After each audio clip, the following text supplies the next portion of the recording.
Yeah. I'm ready. Okay. We're probably going to do that too, yes. Oh, I thought that was like the thing. That is the thing, but I want to start with that with something else first. Yes, totally. Okay. Welcome to the Bayesian Conspiracy. I'm Eneasz. I'm Steven Zuber. I'm Jessica Dickey. And we're going to start out with a question that is very pertinent to us today. Someone emailed us, I forget who, and I don't have the email up right now. Crystal.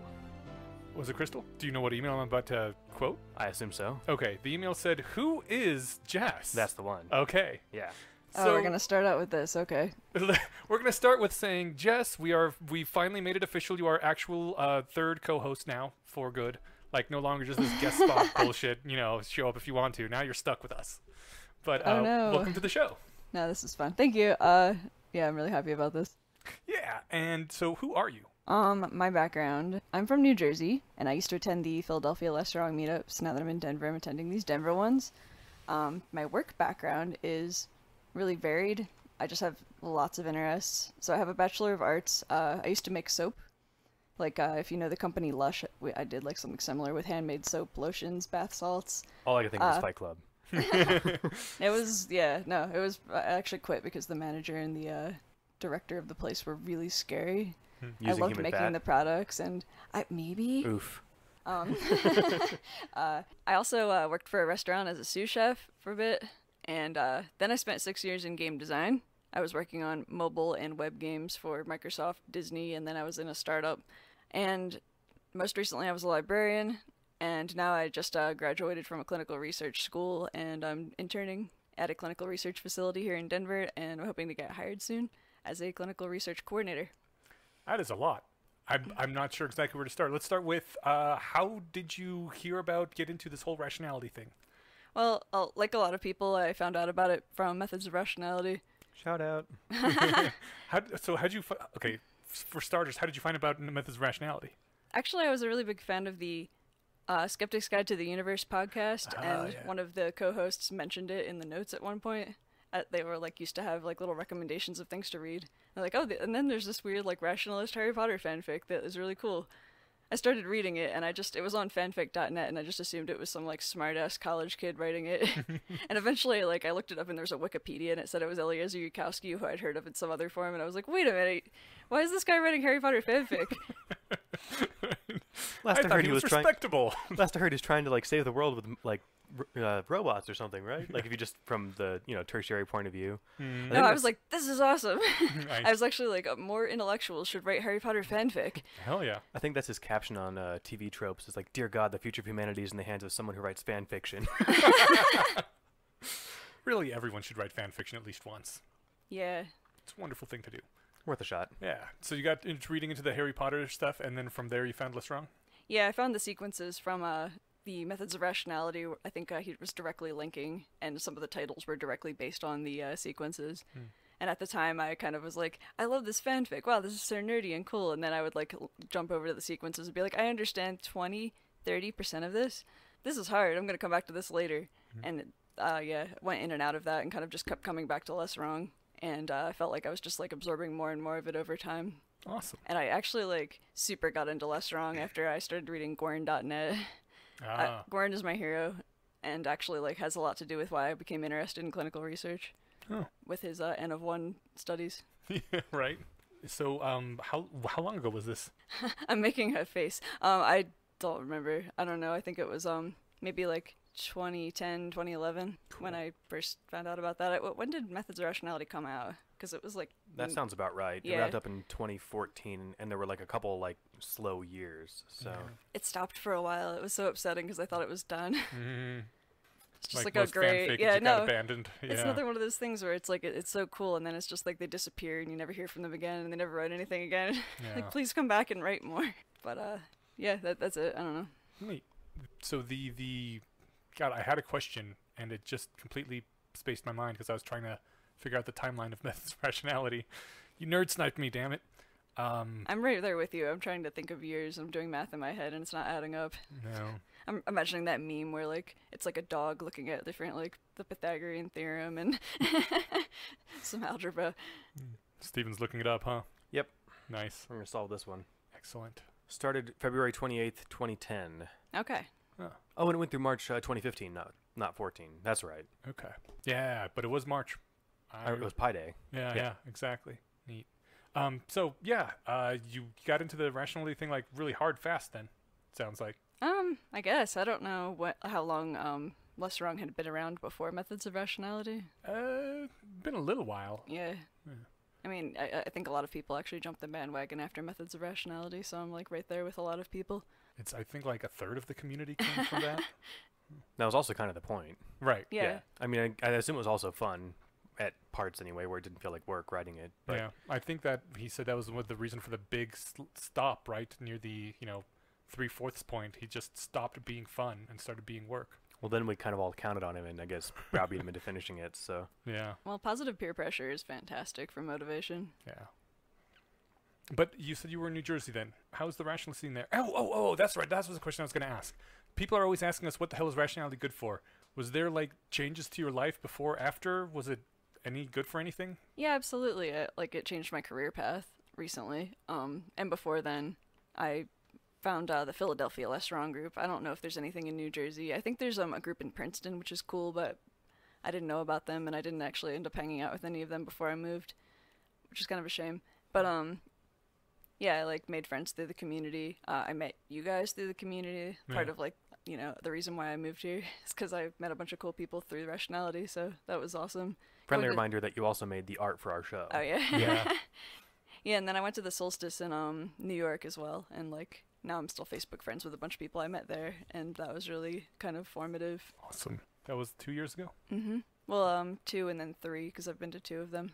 Okay. Well, welcome to Denver. We're glad you're here. Thanks. I love Denver. Yay. Everybody here is super nice. It's actually still creeping me out.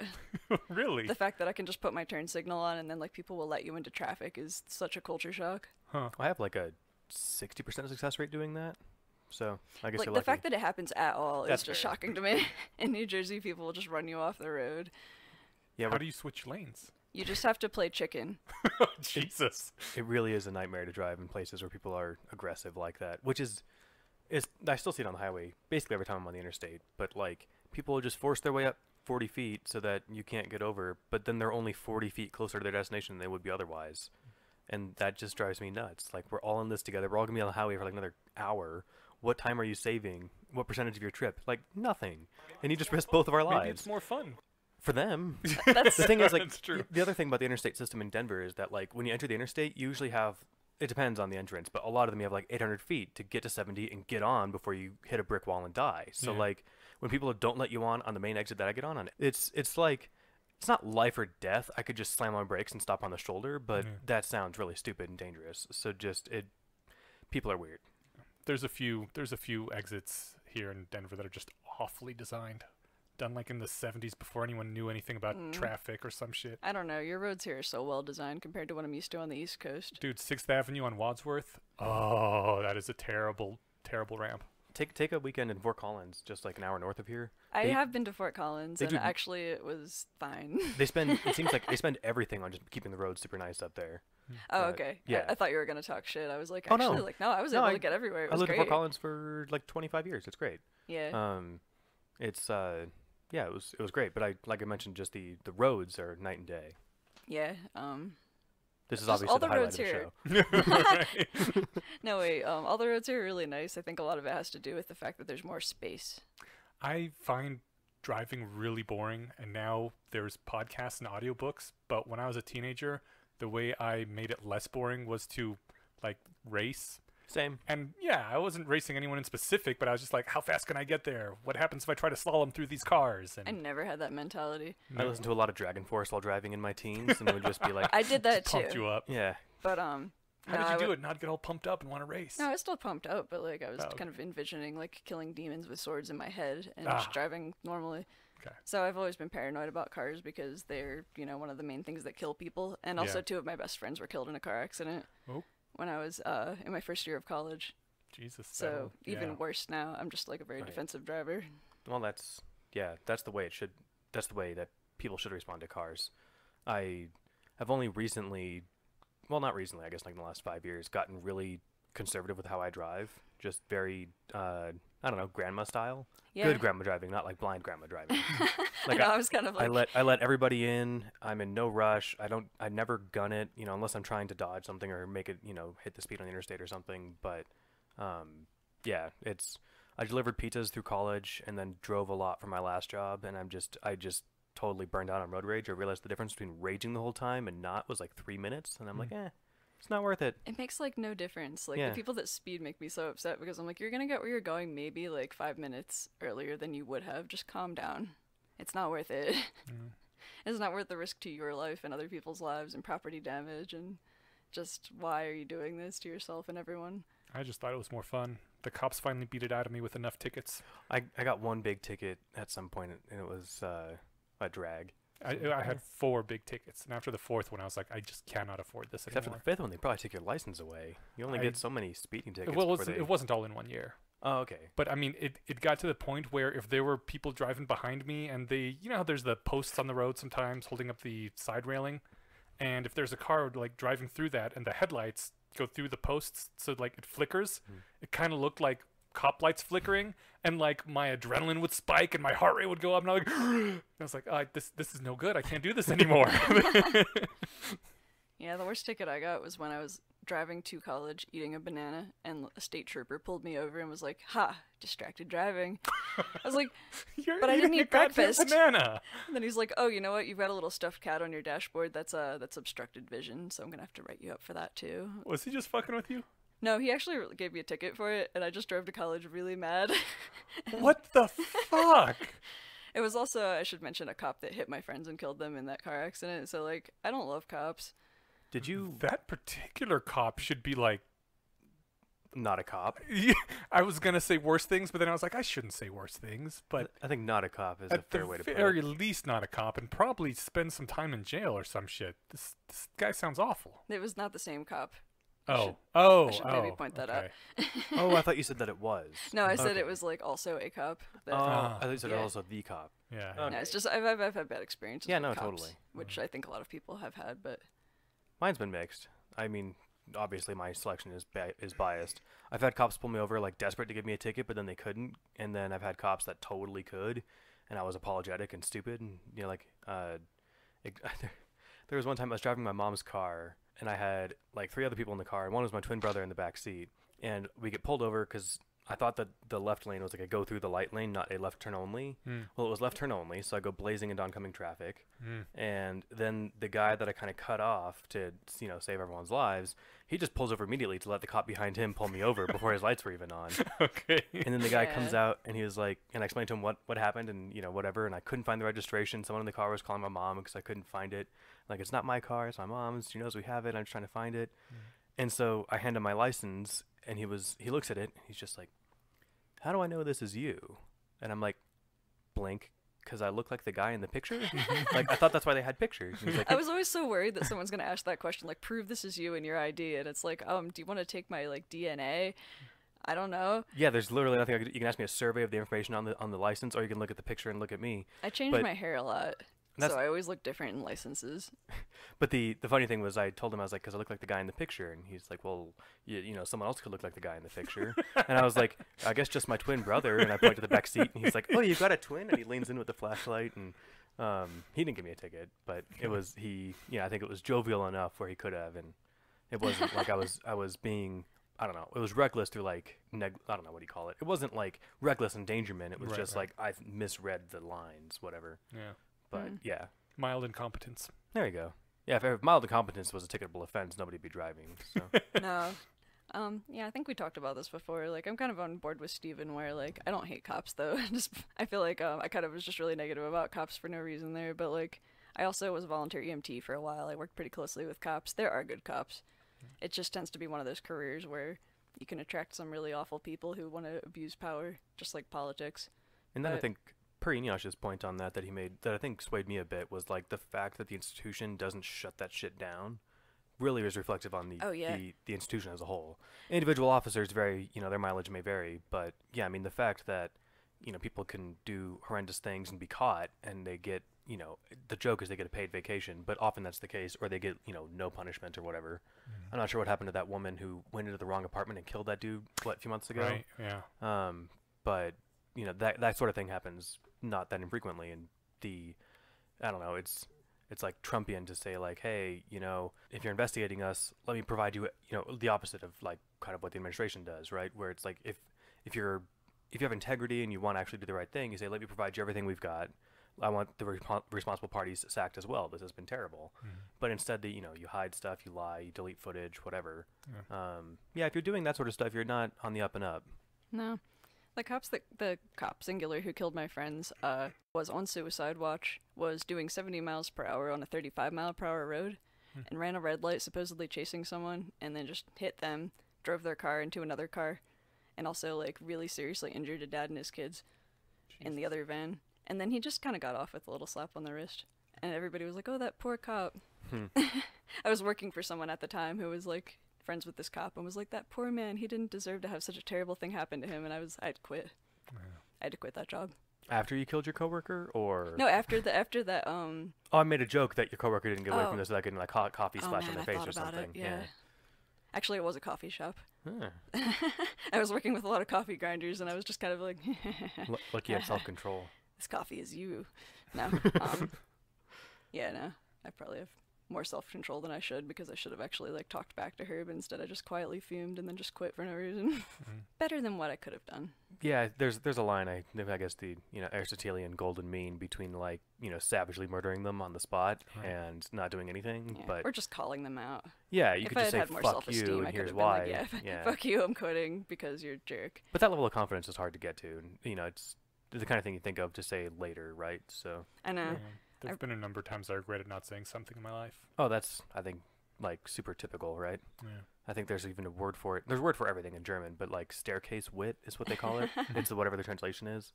Where it's like, Well, when you're but leaving the room later, you're like, fuck, I should have said that. Yeah, I think, Yeah. but that's, like, different from regretting not having stood up for someone. You know? Oh, sure. Yeah, that's more important, and more serious. I think I'm always worried about saying the wrong thing in the moment. I'm, like, specifically thinking of this one time I was in Starbucks, and this guy was just being a huge jerk to the barista for no reason, and I was right behind him, and I was like, I need to say something. But I can't really think of the right thing to say, and then he'll just be mean to me, so I'll just, like, ignore it. And then later I was, like, kicking myself. It's like, I should have said something as opposed to just standing there and, like, being wide-eyed. I've done that, and then what I've done usually, I don't think I've ever confronted somebody being an asshole, like, to somebody else in public like that, but if I'm, like, next in line, I'd be like, man, that guy sucks. Yeah. Sorry he's such a fucking prick. You know, here's an extra couple bucks or something if I can. I would have said that, but the barista actually, like, ran away crying, and then somebody else came, and I was just like, well... That sucks. I was actually also kind of concerned that this guy was going to get violent. He was just being very wild and crazy in public. So that's always something that you're kind of like, should I speak up? Yeah, Is this going to, like, become an altercation? That's unsettling. Yeah. I was really impressed with Drake. A few months ago, we were in a Chipotle, and some guy pulled into a handicap spot and ran into the store. And, you know, he ran in behind us, and Drake was like, oh, you got your temporary tags? It's like, what? Your temporary handicap tags? They're not hanging on there. You probably should put them up. It's like, no, man, I'm not handicapped. And Drake was like, then why are you parking in the handicap spot? It's like, look, I'm just running in for a burrito, you jerk. And Drake's like, I'm the jerk? It's a handicap spot, not a temporary parking spot. You prevented somebody who is handicapped from being able to access the burrito place as well now. Come on. Right. And I mean, no one who was handicapped came in that time, but that's not, you know. That's not the point. Exactly. Yeah. And I was just like, I probably would have said nothing. So the fact that he was there just willing to be like calling the dude, I was like, that's awesome, man. And then, you know, if you could rally behind him because there's already that focal point or somebody doing something. Right. Yeah, that's nice. Yeah. There needs to be more critical mass of people like that to catalyze those things. Yeah. Yeah, I admire that kind of personality type. Alrighty. Shall we get into the episode, or do we want to talk more about Jess? Oh, God. Let's talk about anything else. Oh. Yeah. Well, there was a segue. I'm not that interesting. No, you're good. There was a segue from traffic to something.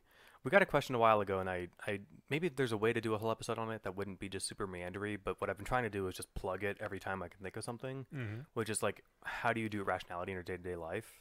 And one of them is that I just kind of thought of when we were talking about traffic is like, I don't text and drive anymore.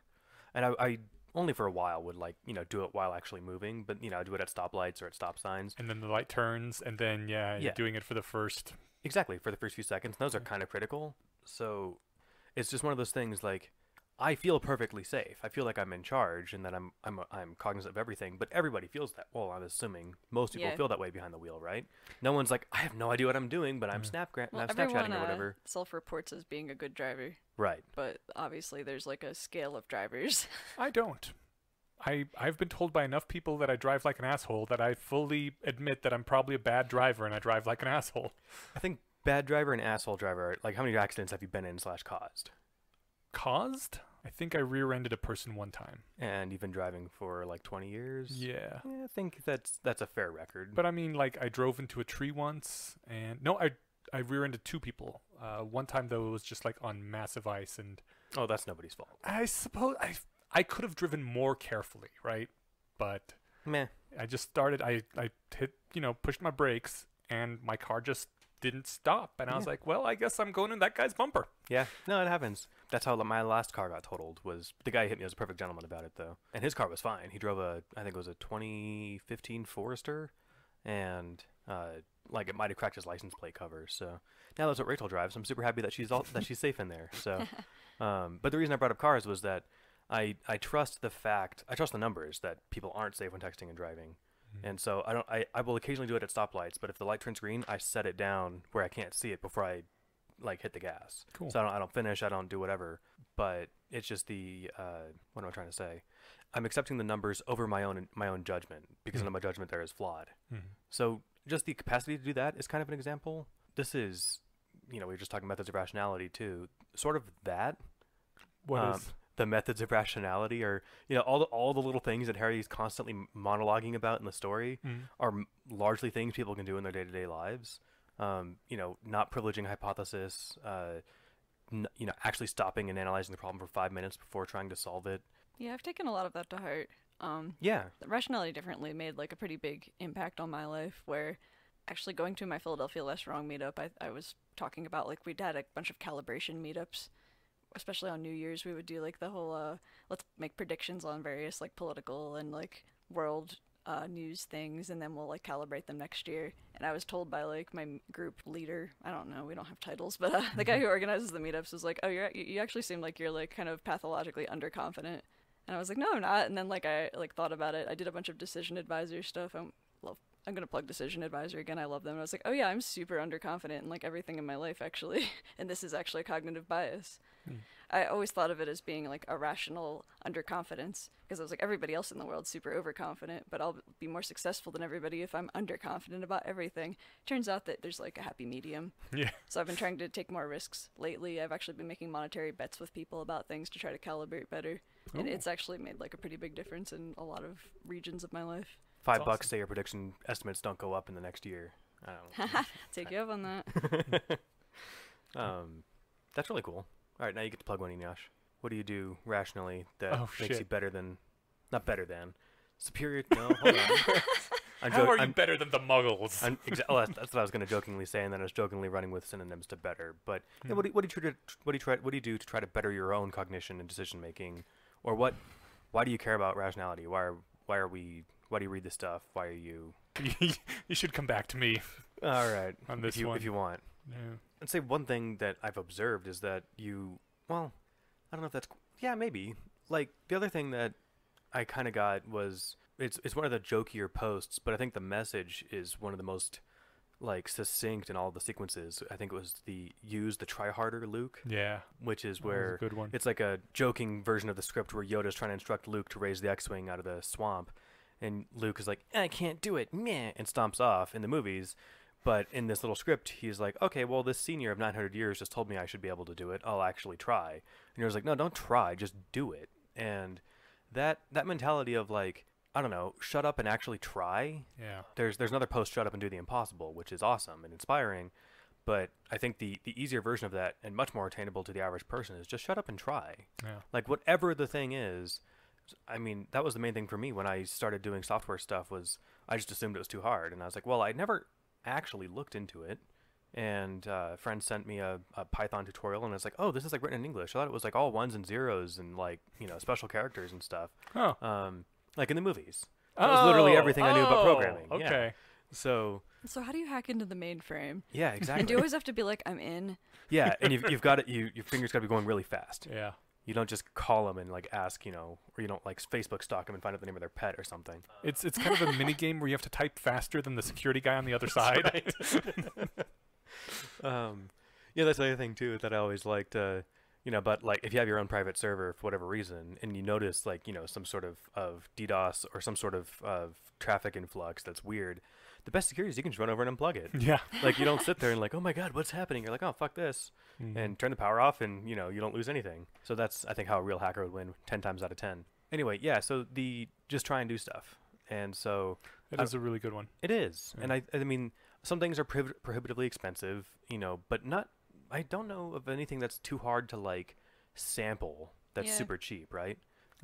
Like even like a home improvement or something. It's like, well, try and restore a coffee table before you redo your floors, right? Yeah. And a coffee table, whatever, you're out $40 if you ruin it or something, right? So Turns out redoing floors is actually surprisingly easy. we'll see. I wouldn't have known. I would assume it's super hard. Now that I know that, that's actually really reassuring because we're definitely gonna have to redo ours before we move out. So Yeah, they make these nice laminates now that you can just snap together like a puzzle. Yeah, that's literally what this is. That's what I put in my first house. And It- then like there's like a little soft padding that you can put on the floor first, so it makes it really smooth.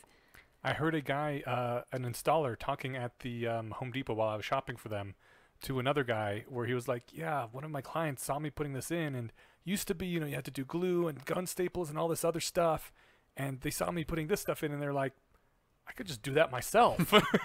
I hate this shit. It makes me look useless. And then the installer was like, ha ha, Yeah. you're paying me to do Legos. It's very like, yeah, it's kind of similar to Legos. It was so satisfying putting that flooring in. It like actually has a little groove on the side, and they just snap together next to each other, and you can just do it in like, I did like one room in under an hour. We were just like snapping them together. Yeah. The challenging parts was like where the fireplace is, because that's at an angle, and I had Yeah. to cut things. If you and do have an that rock goes all irregularly the way to sized the floor, room, right? the what? That rock goes all the way to the floor. Yeah. Or is there a baseboard? Well, I mean, there's like a little quarter round, but yeah, Yeah, there's it's janky over there. all the doors are a pain in the butt. Like the door between the kitchen and the bathroom, that was difficult. But yeah, aside from a few areas where you get the challenge points in, it's just snap and go. Nice. Yeah. Anyway, little things like that. yeah, a lot of underconfidence kind of relates to that too, where I had this fear of failure and this fear of disappointing people around me for so long, and it was just like, what's the actual consequences if you try this thing and fail? Oh, It's I usually know that one. Yeah, it's usually never that you're going to die. It's usually or like be maimed or like outcast from society. It's like people might be disappointed in you, and that is actually pretty like upsetting, especially if it's like your family or whatever. But like, The worst also part is you're when not no gonna one's die. even disappointed because they don't know. is that bad or if they don't know? What was I going to say? I guess it depends on the scale of what it is you're trying to do. If you're trying to, I don't know, whatever, learn how to think of something like fix your car. Sure. Like, who's going to be disappointed in you other than yourself? It's like, I thought I could do this and I couldn't. So, Yeah, and then what do? You like take it to the shop afterwards, and then they're like, "Oh no, this is how you do it," and you're Yeah. like, "Oh." which is what you're going to do It's anyway, fine. but you tried to do it yourself first. I guess what I'm getting at is like so few things have like well, not so few, but most things that I think certainly I was nervous about 5 years ago more, they're not nearly scary at all. They're just, they're a thing. Sorry. No.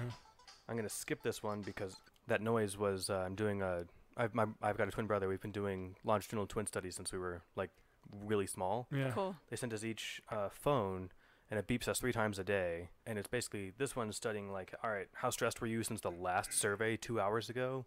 What have you been up to? And all right, now do these quick cognitive assessments. Okay. And it's kind of fun.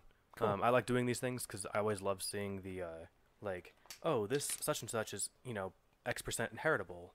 Well, this is the kind of way that they find that out is by Yeah. testing identical twins and seeing how they compare to each other. So Is this the 3 times a day thing? It's not like permanent, right? There's spurts of it. no, this for the started on Monday. It's going to go through week from next or whatever 2 weeks. Okay. Yeah. Oh, if it was all the time, I would make them just give me an app on my phone. This thing is way too cumbersome for me to be carrying around. It's sucking up valuable pocket real estate. Yeah. If it wasn't winter, I'd be at a complete loss if I didn't have coat pockets to offload into. Yeah. I didn't know you were in a study. How did you enroll? Did you seek the study out, or did someone approach you? They must have contacted my parents. I mean, we've been doing it since before I remember. So we had been 3 or 4 or 5. Interesting. I think were the earliest ones. So it's in CU Boulder. They have Yeah, I wonder about people who have identical twins if, like, researchers just kind of wait outside their house with clipboards because, like... Would you like to take a survey? Twin studies are so important. They are. I don't know how my parents got into it because they must have gotten some flyer. Probably from the hospital, actually. Maybe, yeah. And maybe they got some, couple $100. I don't know. Like, I think that's the most I've ever been paid was $200. Maybe they got those when we were really little because I don't know what would have motivated them to spend a whole day driving down to Boulder and spend their day sitting around doing nothing. They usually compensate you. Yeah, but not, I don't know. Yeah, or, like, pay for your travel. Yeah, last summer, my brother and I got MRIs, fMRIs, while we did some super boring tests. But I was excited about that because I tried to get an fMRI when I was at CSU because I was pretty sure I had brain damage from all the times I've been hit in the head. Oh. And I'm bad at, like, faces. I can't understand words in music. Like, there's a lot of things like other people can do this. Words in music are hard to understand. Well, that's why they used to have liner notes. Fair enough. Nowadays they have the Google. Well, so it's not just me. No, it's everyone. Although it is me more than it's other people. Like, I can listen to popular stuff and I can ask Rachel and she'd be like, that's what they said. And I'm like, oh, okay. Has Rachel heard it like 200 times, though? Because Not after a while you necessarily. start to... Maybe. Okay. No, there's it definitely varies. different competencies in being able to pick out lyrics in music or to be able to recognize faces and stuff like that. There tends to be a spectrum among, like, human abilities for these types of skills. Anyway, so if you do an fMRI for a place that isn't like a doctor looking for stuff, you can sign a thing that says if they have an incidental finding, which is like if they see a golf ball sized tumor pressing on my fusiform face area, and that's why I'm bad at faces. So how much brain damage do you got? Turns out, well, so what they'll do if you sign this thing, they'll send it off to a real doctor who specializes in that, then that doctor will call you. And I never heard from anybody, so apparently I'm brain damage free. Neat. Yeah. You're just naturally bad at braining. There's that, yeah. All right, I think that's about it as far as I want to touch on, like, anytime that any of us think of, like, this is a rationality thing I did recently, we can bring that up. But to answer that really long-running question, I think the general thing is just to, well, I guess if there's an easy way to put it out, that we'd have already done that. It's just if you see a way to apply any techniques that you can, even on sample problems that, like, I wonder about this, or like real life problems. Those are, the harder versions because there's way more variables in that than there are in any stories. But I don't know. The other thing is, like, it's not hard, and if you fail, usually no one dies. So Can I push Decision Advisor one more time? Go for it. Yeah, it's a guided path decision advisor, and we'll put a link in there. I made a lot of decisions recently just based off of this kind of multiple choice web-based questionnaire that actually kind of calibrates your confidence of how likely do you think these things will happen, how important is this to you, and it, like, will compare all your decisions and come up with this is what you actually feel about this. And it's kind of cool because you can put decisions in that you thought you felt really confidently about one way, and it comes out with the opposite, and you're like, oh wow. Huh. I did that too with trying to decide whether I wanted to pursue a library master's or go to a coding boot camp, or, like, I had a bunch of other things, and it was just like, hey, go to the boot camp, and I was like, really? You know what? That makes so much sense. And I looked back at all the, like, oh yeah, like, you could trace the decision all the way back to the root and realize how like valuable are these things to you versus, like, how hard is this thing going to be versus, what do you think the outcome is going to be worth? Well, that's nice. So it actually shows you the decision tree that led to where you're at, rather than, like, just accepting the answer like a BuzzFeed, which Game of Thrones character yeah, are no, you? it's a bit more, definitely more complex than that. It's got graphs. That sounds awesome. All right, I've never used this. I should definitely look into that. Yeah, and the team that's working on it is really cool. They keep coming out with all different kinds of tools. I actually was in, like, a web chat with one of the developers, giving them, like, suggestions and feedback on some of the stuff. So they're really interested in, like, hearing about, hey, what, like, cool brain tools do you want to see us make? So what funds this? Did you pay for it, or? No, I didn't pay for it. I don't know. Angel investors still, I guess? I guess? Mm-hmm. Yeah, that's an interesting question. That's worth looking into. Philanthropy. Right. Yeah. I'm surprised how many things are funded on nothing right now. Just like, hey, it's got the word web in it. Here's money. Yeah, it's kind of the way of the future, right? Investors can throw money at, like, 40 things, and then if one of them actually hits the jackpot, then they, like, yay, and then the other things got some money, and then they didn't do well, and it's like, oh, well, whatever. Yeah. It's nothing to that investor. I'd be such a non-asshole Shark Tank style investor if I had $50 million. Because, I mean, what's $200,000 to you? I mean, we can do the math. It's exactly whatever, but it's... You say that, but throw that $200,000 at bad bets long enough, and you don't have the $50 million anymore. No, but I could throw it at 5 that I was reasonably confident in, and then I'm only, $49 million. and then I could make some people's lives awesome. I could make a bunch of money. That'd be really cool. Yeah. I also like the show Shark Tank.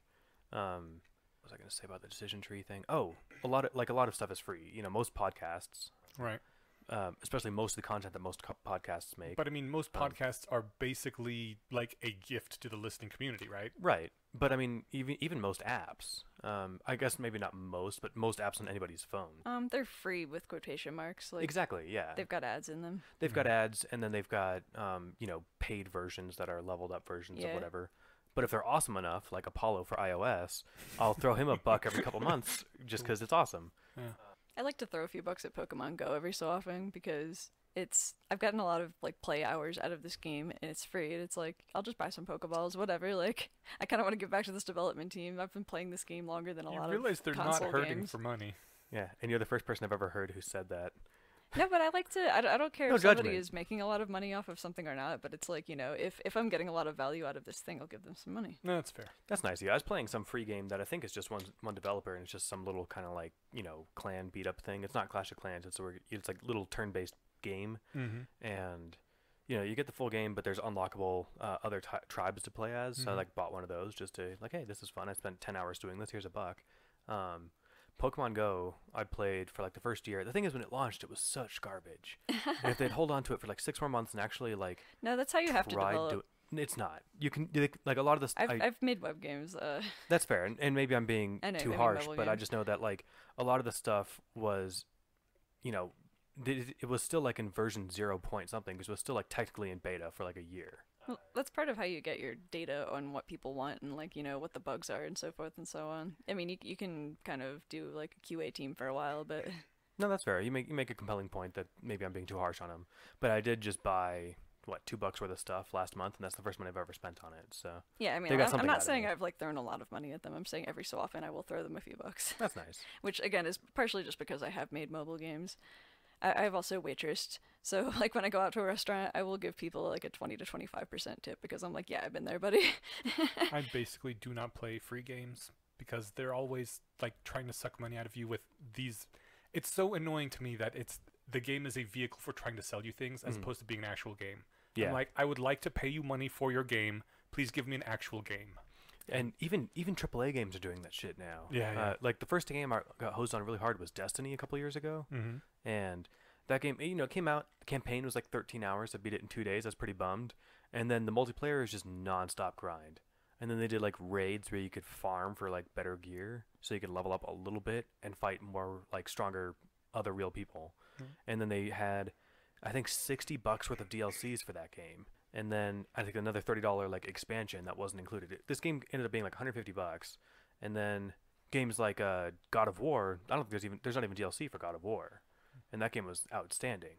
Yeah. It's interesting that a lot of them, I don't know, like free games, they're also like never really worth the fun. Yeah. Like I play Clash of Clans and Pokemon Go and a couple like word games. Those are fine because whatever. Yeah, And I word look at the games are ad fine. and I click the X. Those aren't a big deal. But yeah, Clash of Clans has it's that Farmville mechanic from like early Facebook where you've only got a certain number of builders and something takes X hours to build and then eventually X weeks. And so you can spend real money to buy another builder, and then you can buy more gems to rush your builds, and it's just like Yeah.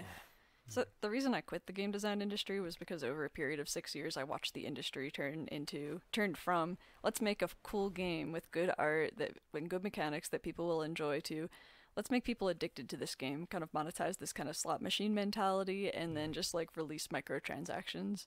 And unfortunately, that business model works. It does, and it's the only way to make money. Because if you build this awesome game and be like, hey, it's $4, is that too much to ask? Everyone says, fuck you. Yeah. That's way too much to ask. There was actually Everyone pirates stuff too. Can you pirate stuff on phones easily? Oh, well, I like the independent game community scene where, I mean, the games aren't necessarily as high quality in terms of like graphics and other things, but it's like just a guy or a team of a few people working on the game, and they get the money from it, and it actually feels like a real game again. They usually- Undertale was just one yeah. guy, and that was amazing. There's some success stories, but usually the people that make these indie games, it's a labor of love, and they don't make any money off it, and sometimes it ruins their lives. So like, I like to say, like, I also like the indie game community, but like, I think that the people who do it are heroes. Yeah. Basically, you have to do it as a labor of love and expect you're never going to get anything out of it. That's basically everything nowadays. If you aren't Yeah. working for the man, it's like, you know, you kind of do it because you love it, and you hope maybe someday someone will pay some attention or give you some money. The way I look at it, like, I get a lot of things for free off the internet too, like podcasts and stuff, right? Fan But fiction. I don't the what And fan fiction. fan fiction, right? Lots of things. But I feel like since I'm helping to put something back into the pot with the podcasts I do, that it kind of evens out, right? So if everyone does some work to add to the pool, then it's not. I don't consider them like morally bad for drawing from it as well. Creative fields are a mess right now. Oh God, that's an understatement. Yeah, like I hate to give any credit to the church, but like you used to be able to get a bunch of money thrown at you from wealthy donors who wanted you to like, make icons, religious iconography or whatever, or like portraits of my wealthy family, and then you had a career in the arts, and now like we have Patreon, which is kind of a poor substitute. And so you can go into the arts and you can either kind of just do marketing. I'm not sure if it's a poor substitute. I mean, Um, having a patron back in the day wasn't that great a thing either, because, I mean, sure, it was great that you got to live and get paid money for doing your art, but you had a market of one. And, like, if he was like, I want all the art to be big-titted ladies with blonde hair, that was your job. Or, draw me the Madonna carrying Jesus' body over and over again, then at least with Patreon you have a little bit more freedom. I guess so. There's a little bit of give and take there, where like I feel like if you apprenticed with an artist back in the day, kind of like if you apprenticed with any craftsperson, like it was more or less guaranteed you would have work. Whereas nowadays you can kind of make free YouTube videos forever, or you could like make fan art and fan fiction, and it's like a very small number of people actually make it in the industry. Yeah. Or most make people enough are money off starving. of Patreon and coffee to be able to support themselves. You can't really support yourself in the arts unless you, again, work for the man, like you say, or you hit it big, you Yeah. get really lucky. are one of the lucky people. Yeah. That's why I'm looking forward to UBI, because I think that people get a lot of value out of the stuff people make for free, and I would love to see those people be able to make a basic income and keep making the cool free stuff. There's so many, like we were talking about earlier, fanfic artists and fan artists and fan fiction writers who create like awesome content for 2 or 3 years and then disappear. Well, I think Wildbow, the author of Worm and all Parahumans and Pact and Twig, he just got in the last couple of years like to a point where he had sustainable income. Yeah, I think he was Yeah. working as a handyman, Doing commuting something, by but train, writing his books on the train. he's still publishing 2 chapters a week. And like, he's so prolific, and Yeah. his work is such high quality. it really is. It's outstanding. And so And it's not like he's making a lot of money. He's making like subsistence, like you said. Maybe he's making more now. I really hope he is. I hope he's making a bit more. I think he's almost at the median American income right now, so Okay. a decent amount. And he lives in Yay. the boonies in Canada, so he's Yeah. probably doing great. Cool. But doing good. Yeah. I don't know how much money he needs. He seems like he just likes to write. It seems like he likes and like needs to, not just to live, but to. I think he I can't explicitly imagine. said that. Like, I need to write. I was in college and I realized I just need to write. That makes sense. I can't do anything else. I was like, man, I wish I felt that way about something. So I got a fun segue. Speaking of the church and how having Patreon supporters is better than having a patron, we can see how many Patreon supporters we lose by diving into tonight's topic. Oh, okay. Yeah. If you guys are ready to move on. I don't think we'd lose any from this I topic. don't think so either, but Yeah. that was Okay. fun. Like, our patrons are pretty much on board with this as far as I can tell. Atheism. Yeah. It's the best. Well, all right. So It was the best. Still the best. all right. This is interesting. We're already confused and disagreeing, I think. No, I'm talking about the. Go ahead, Oh Scott. no, you're good. So I think in general this topic gets so little coverage in the rationality community because like nobody cares. I think we've It's touched just- on that. It was so obvious, Well, and that's what they all say, and they all And now depending we on- have rationalist Catholics and rationalist Mormons and stuff. And Do we're we like, have wait popular a ones? minute. I don't know What's that? about now. I think they've been around. Oh Well, well, I mean, yeah. By now, I mean, yeah. Not like recently, but I've never heard of them, but Oh, I'm yeah. sure. I mean, just like we've always had religious scientists. It's like you have somebody who believes the Earth is 10,000 years old and then puts on a lab coat and goes to work on Monday morning Right. and does publishable science. It's hard to say that like that they have a scientific orientation in their head on like how to approach real problems, right? So anyway, I guess I wanted to mention like why nobody talked about atheism and rationality for the most part. Maybe they do now. I most of my community following is mostly like the sequences and Slate Star Codex posts. I don't do a lot of like the current forums and that sort of stuff. So maybe there's more discussion that I'm aware of. But my impression was just that like this was a problem that was like uninteresting and easy. yeah. And so it's like we don't get a lot of like traction just rehearsing how cool we are for solving this. I mean, that was basically the sentiment for a long time, and then we got a not like a huge amount or anything, but a more than zero amount of really dedicated rationalists that were also religious, and then it became something people talk about every now and then. Is it just like with Tumblr. scientists, where they like pretend it's scientific, or they just don't talk about it? They say it's separate from science, or do you get like rationalists who say, no, it's really rational, God doesn't want you to masturbate, or do they say like, no, I do rationality Monday through Friday 8 to 5, and then I do religion for the rest of my off I've hours? seen at least one I don't know if you would call it an apologetic or what, but like a strong. I don't consider the argument strong personally, but the person obviously does consider it a strong argument for why rationalism and their religion is compatible. I'd be interested if you dig it up, send it my way. I have it remembered. I wanted to do an episode on it sometime soon. Oh, nice. Yeah, I mean, Alright. not right now because now we're on something else. Yeah. But No, that Yeah. sounds interesting. Then we can It's gonna dive into be- it. Yeah, Yeah. the vague introduction to that. I wanted to call it cyber Christianity. Yeah, I specifically wanted to bring up the Slate Star Codex article, which was "How did New Atheism Fail So Miserably?" Before we dive into that, I had one like quick Go I don't ahead. know, thing. So atheism as like what it is, I've always had like kind of two definitions. There's like the strong version of like I don't or I believe God doesn't exist, and then there's like the weak version of like I don't believe God exists. Two very similar sounding statements, but one is like a positive assertion, one is like a lack of like being convinced. I think it's fair to say, like, from my own mind, I see them both as technically true, like to the extent that like rationalists understand what it means to say I believe something. Right. That is to say, I assign a very low probability to it, and I would bet against it, like I'm currently betting against it with my mortal soul. Well, I mean, I'm signing for chronics. If I have one, it's going to go in the tank with me, I hope. So like, it's the kind of thing that if I don't know, I to somebody, I've had conversations. It's been a long time since I've had like a religious like debate with somebody. Like, I don't know, at least over 5 years probably in real life. Like, I actually So- had a minor religious debate with someone less than a year ago. that's refreshing, isn't it? Yeah. It's like, oh, let me dust off the old boxing gloves. Oh, Right. they're still fit. Yeah. I hate doing religious debates with people because it always makes both of us sad. Aw. It depends on the person. Yeah, certainly. I haven't had a bad-natured one in over a decade. Like, the good-natured ones are, people who, approaching the rationalists community mindset were like, no, I just think this is true. And I'm like, well, I don't, and here's why. And they're like, no, I get it. Oh, that's cool. But, as long as it's a little friendly, you want to just hash it out for a bit and, we'll have fun and have a drink or something. It's never been like, geez, you're a fucking idiot, man. Mine was with two other guys, and me and the one other guy like got into it pretty decently. There was a little bit of like exasperation on both sides, but we were having a fun time, right? The third guy only poked his head in on occasion, but by the end of it, he was devastated. He was Aw. like, I feel so bad for your immortal soul. Oh my God, you don't deserve to go to hell. And I was like, dude, I'm so sorry for you. That's- My yeah, that's the response, kind of thing that makes me sad. my response to that is always like, I feel bad for yours because you're not a Muslim, or because you're not a Mormon. Yeah, yeah. Or, Because you don't have cryonics. yeah, well, or that, but like, well, that's my real answer, Yeah. right? Like, but my cheeky answer is like, the God of the New Testament or of the Old Testament and the New, whatever, is sort of a vindictive prick, and if it's not like just have faith and you get in. It's like, it's my way or the highway. Here's the long list of rules. I'm vaguely clear about it, and you're gonna burn in hell forever if you don't do what I say. There's not, as far as like the mutterings of the new pope aside, I don't think there's a lot of like biblical support for the idea of like we just care about that you have a sense of Good and bad. good and bad or Being a decent gratitude person. towards the universe or something, Oh. and that's enough, right?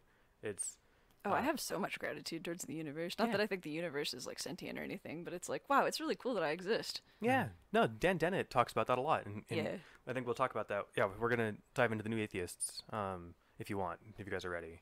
Sure. I didn't mean to keep steering here. I'm just kind of on a roll. I'm kind of hyped up, so yeah. It's good times. Yeah. It's the hot cocoa. It's actually probably the epidural I had like 8 hours Oh. ago, so the Nice. steroids got me all jazzed. Yeah. Should be a fun episode then. I'm moderating pretty well, so we'll do all right. I think we've been doing good.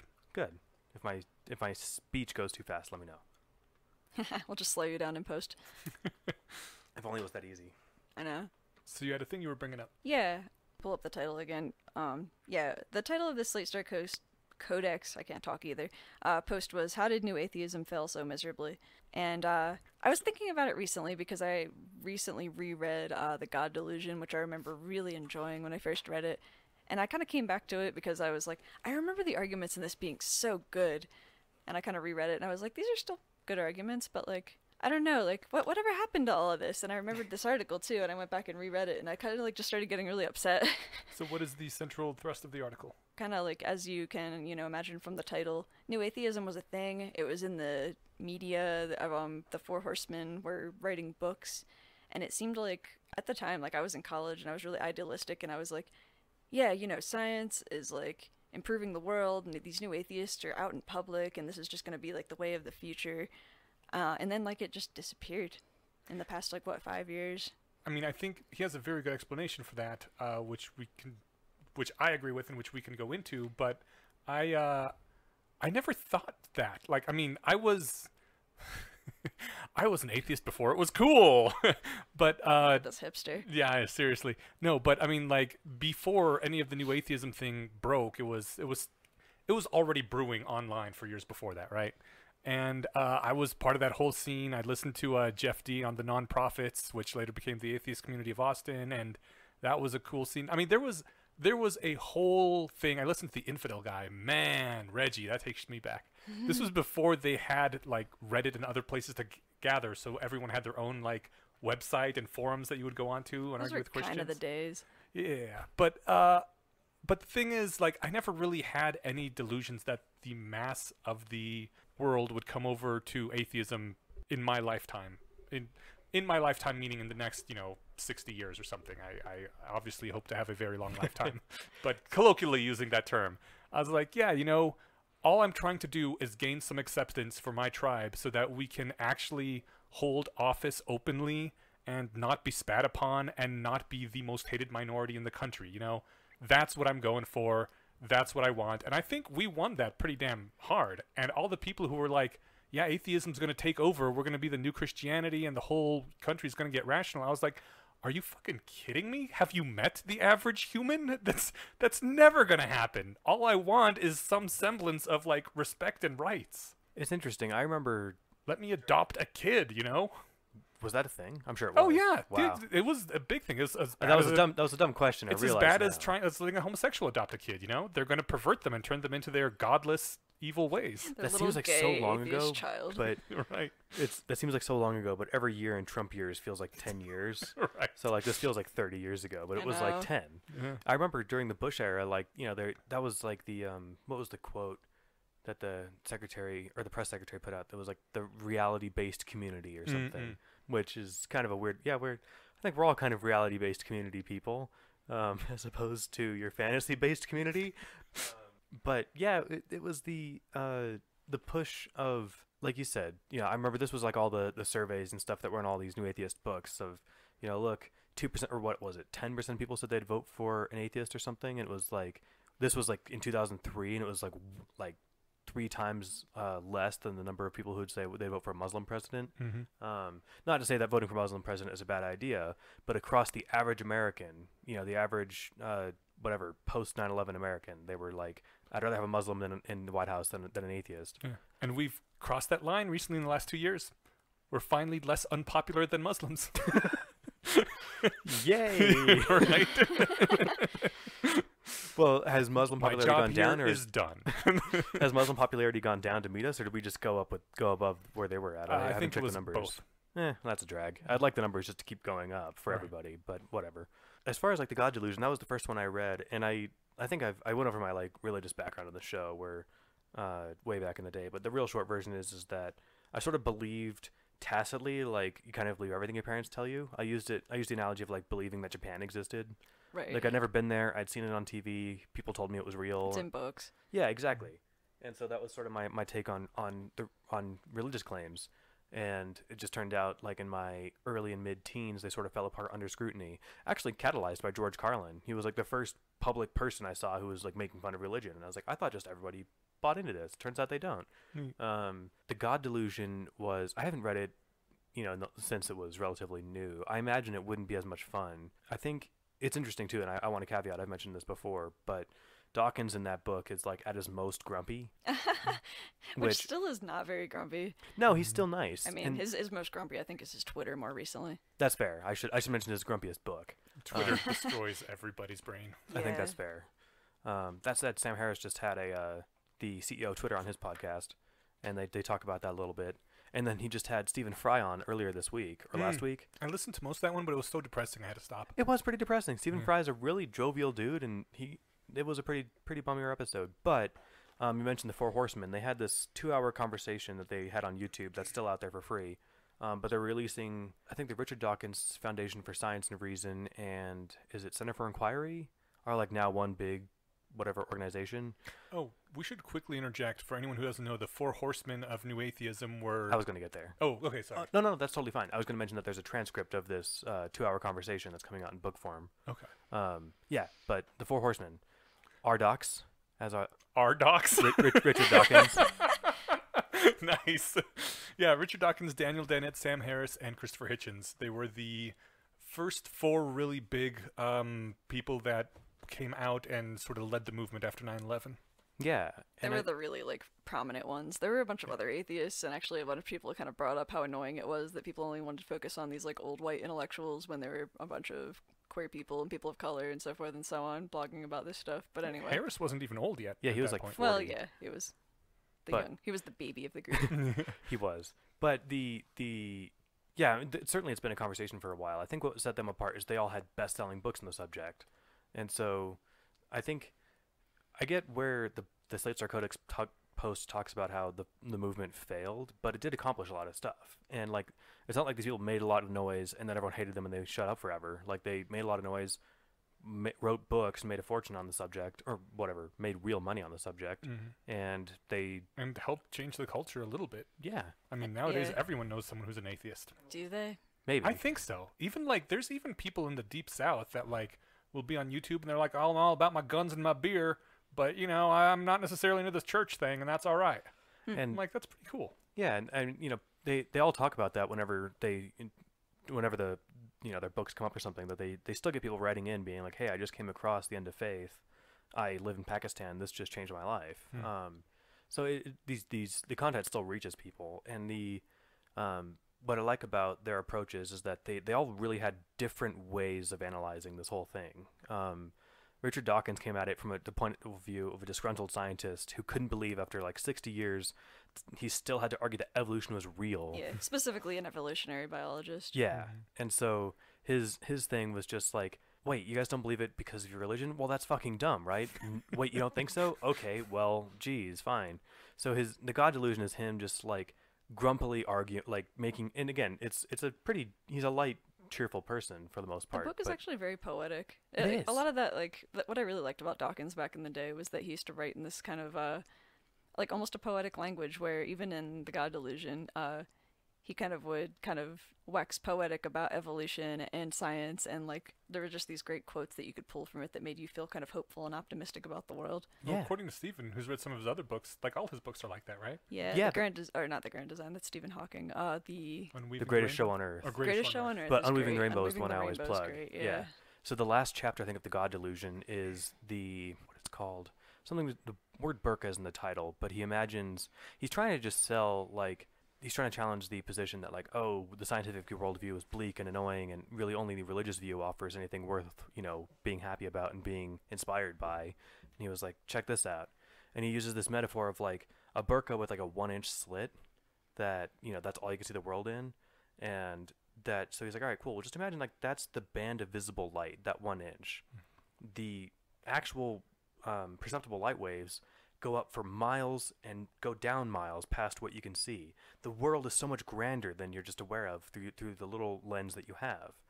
So that is, like, I think I said that's the last chapter, and that's kind of signing off on, like, to me, the more happier note of the book. From what I remember, it's been like 10 years. It ended up being kind of an unfortunate metaphor because a lot of what he and the other horsemen got slammed for was homophobia, or not Islamophobia. I can't, like, put words into concepts tonight. Phobia. What is Islamophobia, by the way? Just hating Muslims. So do they hate Muslims or do they hate Islam? No, I think they just hate religion, but the fact that they tended to specifically rail on Islam got them a lot of hate from the left. Yeah, I noticed that, and I knew the distinction before I asked, but I just think it's an important one because I do think that hating or being fearful of, which is I think what phobia is implying. That's what phobia. That's the definition. Yeah, that's what it means. But in common parlance, things like Islamophobia and homophobia just mean like dislike, bigoted against. Yeah. But I think being bigoted against set of ideas. It's different than being bigoted against people. I realize in practice that's really hard to space out. And if you tell somebody, it's just like a religious person saying, I don't like what you do, but I like you. Right. You know, if you're gay or something. And again, many religious people don't have a problem with gay people. The Bible's pretty clear on where you should stand on gay people. So anyone who's read it and takes it to heart doesn't, by kind of de facto, doesn't like gay people. Otherwise, they'll go to hell. So, and I realize that biblical scholarship is a lot like comic book scholarship, where you can say, well, if you read between the lines here, really it means this. Or even if you read this verse directly, it happens to contradict all the other verses.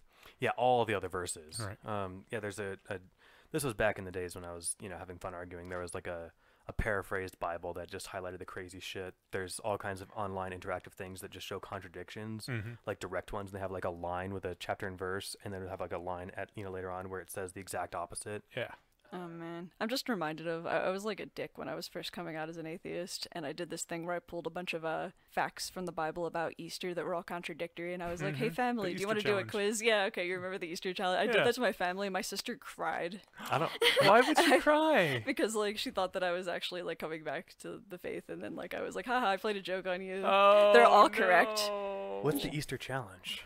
You cannot make a cohesive narrative out of the 4 accounts of Jesus' resurrection in the 4 gospel books. Yeah, so or you're his like, ancestry. You can go to a religious person and yeah. be like, which one of these is the correct biblical interpretation of Easter? And they're all correct. Yeah, I don't know how you square that circle. That's part of why I'm not religious, and that's actually it's a metaphor, Stephen. Well, but that sounds tongue in cheek, but except it's not, because he's supposed to have been real, and so like, right. It's a metaphor, except when we want it to be real, Stephen. The apostles disagree on like what his lineage was and his ancestry, and it's like it's either this or this, right? The lineage thing I don't even think is that big a deal, because whatever lineages, they get mixed up. But yeah, But they can't both. But the point is, they can't both be true. Right, but not having a cohesive story of the most important event of your religion is it's a bit embarrassing in my opinion. Yeah, it's literally what your religion is founded on. This guy came back to life. And like I said, that's why I'm not religious, because I can't make myself just be like, well, I'll just live with that what do you call that disharmony in your brain, cognitive dissonance.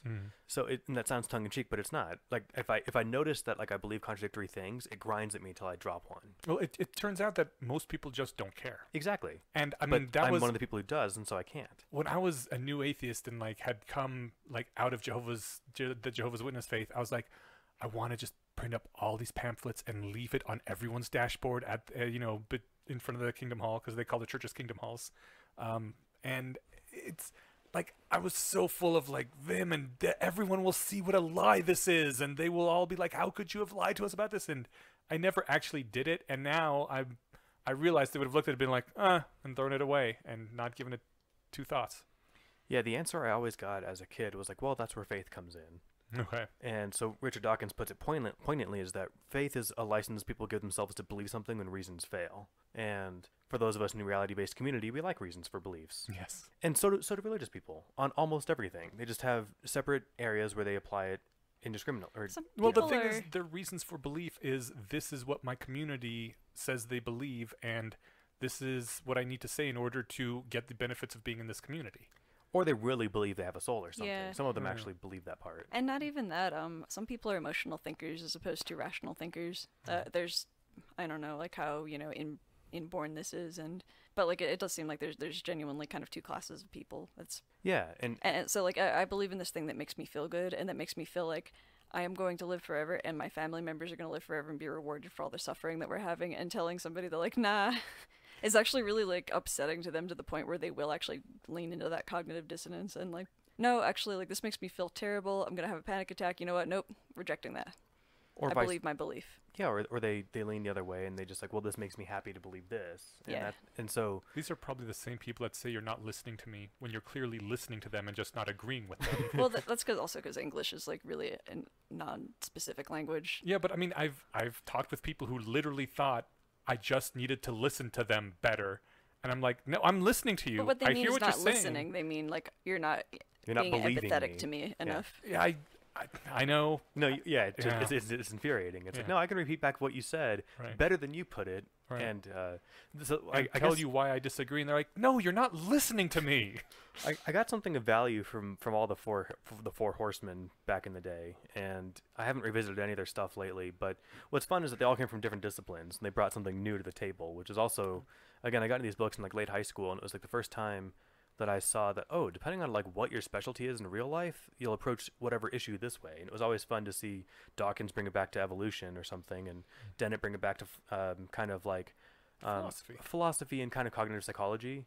And then Harris would kind of lean more on just like philosophy and just hard logic.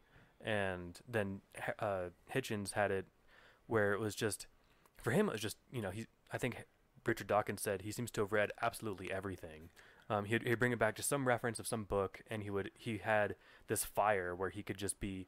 He'd sound enraged. Speaking of Stephen Hitch Fry, was my favorite. he was great to watch. Yeah. Speaking of Stephen Fry, there was a great Intelligence Squared debate with Stephen Fry and Hitch on one side, and like two deacons. It was great. And Hitch could get up there, and he'd be like, "You're going to tell me that my friend, pointing or touching Stephen Fry, is an abomination who's going to burn in hell because of what he is? Fuck you." I don't think he said "fuck you," but the rest was the direct quote. But he would have this fire, but they could go out for a drink afterward. Like, he was never, I think, hating people. He just had this kind of energy to him. But speaking of it always making, well, this makes me happy, Harris had this memorable, parable, I guess, of like, oh yeah, every weekend my family and I go out in the backyard and dig for diamond. We believe that there's one the size of a refrigerator back there somewhere. Well, of course there's no good reason to believe it, but it makes us happy. That's a good reason. And it gives us hope. If we find this thing, we'll be rich forever. Brings us together as a family. Exactly. And so it's like he's mocking all of like the same reasons people go to church or whatever it is. Yeah. But he was saying like, this isn't a sufficient reason. Like, it makes me happy. It doesn't make the thing is, like, if you don't care about, analyzing your beliefs that way, maybe that's the other reason rationalists spend so little time talking about this, because we're not engaging with people like that for the most part. We're well past the point where we think something makes me happy, therefore it's true. That's not even a thing that occurs anymore for me, and I'm assuming it's the case for a lot of people. So, but if you're just not interested, you're not. I don't know. Not to say that you're that unexamined or you're not that introspective, but just that's not a part of your life that you introspect about. You'll be like, look, it makes me happy. That's all I need. And if I think that makes it true, whatever. Hand wave. So. I just assign so much value to the truth that it's kind of what you're talking about with cognitive dissonance. Like, if I can't lie, I'm like the worst person in the world at like lying about something, even a white lie. It just like kills me. And having like a belief that I think is false, it's like an itch that I have to like go look on Wikipedia and figure out what is true. But like, some of those beliefs were actually really sad and hard to come to. But a lot of people, don't want to do that. And it was really rough. Like, changing your beliefs is really hard. I know Eneasz can talk to that, because, you did come from that Jehovah's Witness background, and converting to an atheist, I'm sure, was, like, really hard. Yes, it was. Yeah, we can't hear you nodding. Yeah, for me, I looked at it. It was fairly easy. My family, I think, my dad, there were different varieties of religious, both Christian, some kind, but, like, the fact that I don't know tells you how strict my upbringing was. Part of their thing is, like, of my upbringing anyway, is like, my parents had 3 kids, and I think had the energy for 2, and so like I think they wanted 2. I like to joke that my brother and I are each half of an accident. Right. So between the 2 of us and then my older sister, I think they just didn't have the energy like to actually commit to stuff. So like, at some point, I think it was right when I was like an early teenager, and I started asking all these hard questions. It was like 6th grade. I learned about how the nice 6th grade version about Christopher Columbus came over and like Christianized the Indians. And yeah, there's obviously a not PG version of that. Did all the ones before he came go to hell? That was my question. And turns out that that's a really confusing question for religious people, because it says you have to accept Jesus into your heart to go. Yeah, but all the unbaptized really babies who died. But if you didn't know, all the unbaptized babies, all the people like in every other country that wasn't Christian throughout all of human history. Yeah. What about the proto-humans? Like, what about like Neanderthals? Well, it depends on when God leaned in and injected the soul, right? I feel like even proto-humans is kind your parents don't have souls, but you do. Is how this happened? You just don't tell the kid. Yeah, or they have it with Adam and Eve, depending how strict you are, right? Yeah. Yeah. So that was my I think my first brush with like the challenge of the institution, and so they're like, oh, we're gonna read the Bible. Like, we'll read a verse a night, and it went on for like 3 days. So I think it doesn't take long to get into it before you get to really weird shit. Yeah, reading the Bible. Did you start at Genesis 1? Yeah. Holy shit! Your parents had no idea what they were doing, did they? My dad had read it cover to cover before. I don't think my mom had. Really? And he wanted you to read it sequentially? They were going to read it to us. I think that whatever. And again, Like, I've if I talked was about, trying to indoctrinate a kid, I would cut out large chunks. that's what they do in church. Yeah, exactly. Yeah. So to be clear, my memory of my childhood's vague, but I'm pretty sure that's how we did it. Okay. Again, 3 days from so 20 he years did ago. is literally vague. just read it front to back to you. No. I think Okay. he read it front to back himself at some point in his life. All right. I'm told. Yeah. It's rough. There's like all Oh, the yeah. begats. There's like Ecclesiastes, which is just an old man complaining about things. Pages There's and a pages, Song of Solomon, which is like completely unrelated. and just pages and pages describing how to build altars for animal sacrifices. Oh, there's so much animal sacrifice, especially in the Old Testament. So much incest, so much foreskins. Yeah, right. There's whole talks of like raiding villages and coming back with piles of foreskins. Yeah. Like Reading the Bible cover to cover was how I officially became an atheist. that's actually a running joke too in the atheist community. Yeah. If you want somebody to be an atheist, just have them read the whole Bible. I was trying to think of, I guess, the other horseman stuff, but I guess we're getting pretty far afield from the SSC post. So, what did New Atheism fail at, and why? It failed at keeping up with the left that basically runs the liberal side of our political war, because after the political right invaded Iraq, was it? No, goddamn. Where did we go into? We went into Iraq, right? Yeah, Okay. Yeah. and Afghanistan. And Afghanistan, right. After the political right made it their mission to have wars in the Arab countries, all of a sudden being a Muslim became like the new minority that has to be protected. And the New Atheists were like, no, we're still not down with religion. Whereas before, when all the religious people that got beat on were on the political right, they were like your southern rednecks, your hillbillies, your televangelists, all the people that the political left hate anyway. They're like, yeah, these New Atheists are cool, they're witty, they're beating up on our enemies, we're along for this ride. And then as soon as the Muslim population became, who the right was beating up on, it was sort of an enemy of my enemy kind of thing. And the political left was like, no, the Muslims are a protected minority now, and you're not allowed to treat them the same way you treat Southerners. And since you are still saying that, then fuck off. And the atheist community was kind of like an equal opportunity hater, where they're like, I'm not going to discriminate based on someone's religion, whether or not I dislike the religion. Right. The religion is stupid regardless. Screw your dumb religion and your dumb, things that you make women do. Yeah. There's that was one of the hypotheses in the article. The other one was just that it like failed to gain cultural relevance because people found them to be boring and redundant, especially in, the rationality community. It seemed like they weren't reaching their, political adversaries. They were just kind of like preaching, the same thing over and over again, saying like this obvious thing and being really like in your face about it, and everyone was like, oh god, we know, shut up. I think they kind of won though, because like the newest generation, almost everyone on Tumblr and Reddit is some flavor of not the religion their parents were. Even if they aren't necessarily atheists, they're at least like, oh, I'm spiritual, instead of Yeah, I don't know about Tumblr. People are very spiritual on Tumblr, not necessarily Christian. Right. Wait, That's the thing. Is that what you're saying? Not Christian. Yeah, they're Okay. they're spiritual, or they're into crystals or whatever, but they're no longer like the televangelist moral majority people. I don't know if the Four Horsemen had to do with that. I think that was a kind of cultural shift that was happening already. And I I've mean, definitely experienced a lot of the attitude from family members of like, you don't believe in anything? Oh, I would rather you believe in something as opposed to nothing, regardless of what it is. Right. No, I mean, Where I it's don't like- think that they were, obviously that's not what they were shooting for, and I don't think they were necessarily directly responsible, but I think they were a contributing factor. It's kind of like Bostrom and Yudkowsky writing about AI safety. Like, they weren't the only ones making these noises, and they weren't the first, but they were large and charismatic and got a large audience. They and were so they Took were a one lot of people shit for it charging. too. yeah. And I think it's a similar thing with the New Atheists, that like they weren't making their message wasn't wholly original. Some of their arguments might have been like their flavor of original, especially like Dennett's Dennett's book Breaking the Spell sounds like it's like breaking the spell of being religious. The spell is the taboo of talking about religion scientifically and investigating it. Okay. Yeah. And so his whole thing was like, this is like a super important thing in the world. 75% of people claim that religion is the most important thing in their lives on the globe. We should be curious, like, where did this come from? Where did these impulses come from? Why are we like this? What are the varieties of religious interpretations? That sort of stuff. Yeah, I think Rick that Warren called his- basically has come about to a large extent. Yeah. Like I contest the thesis of that post. I don't think that New Atheism failed miserably. Me too. I think it achieved some of its goals, and not all of them. It might a better title might be why didn't it succeed gloriously? Because it might not have done that, but I think failed miserably sounds like it tried and just caught on fire. I don't and think died. the word miserably was in there. I think was it is. Now I'm forgetting the thing that I was quoting. But in any case, Oh yeah, no, the word miserably is right there. Yeah, no, you're good. Oh, no. Yeah, there's that, and I think I've never had a hard finger on like the pulse of society and their political leanings very well, especially 15 years ago.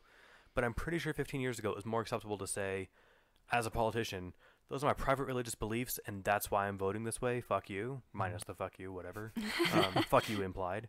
But now I think there's less of that. Now there's a lot more pushback, especially like from like liberal politicians saying you've got to back that up. You can't just say it's my private conviction that I came to, last night reading the Bible, and that's why I'm voting this way. Otherwise, we're going to call you out. Is my interpretation there wrong?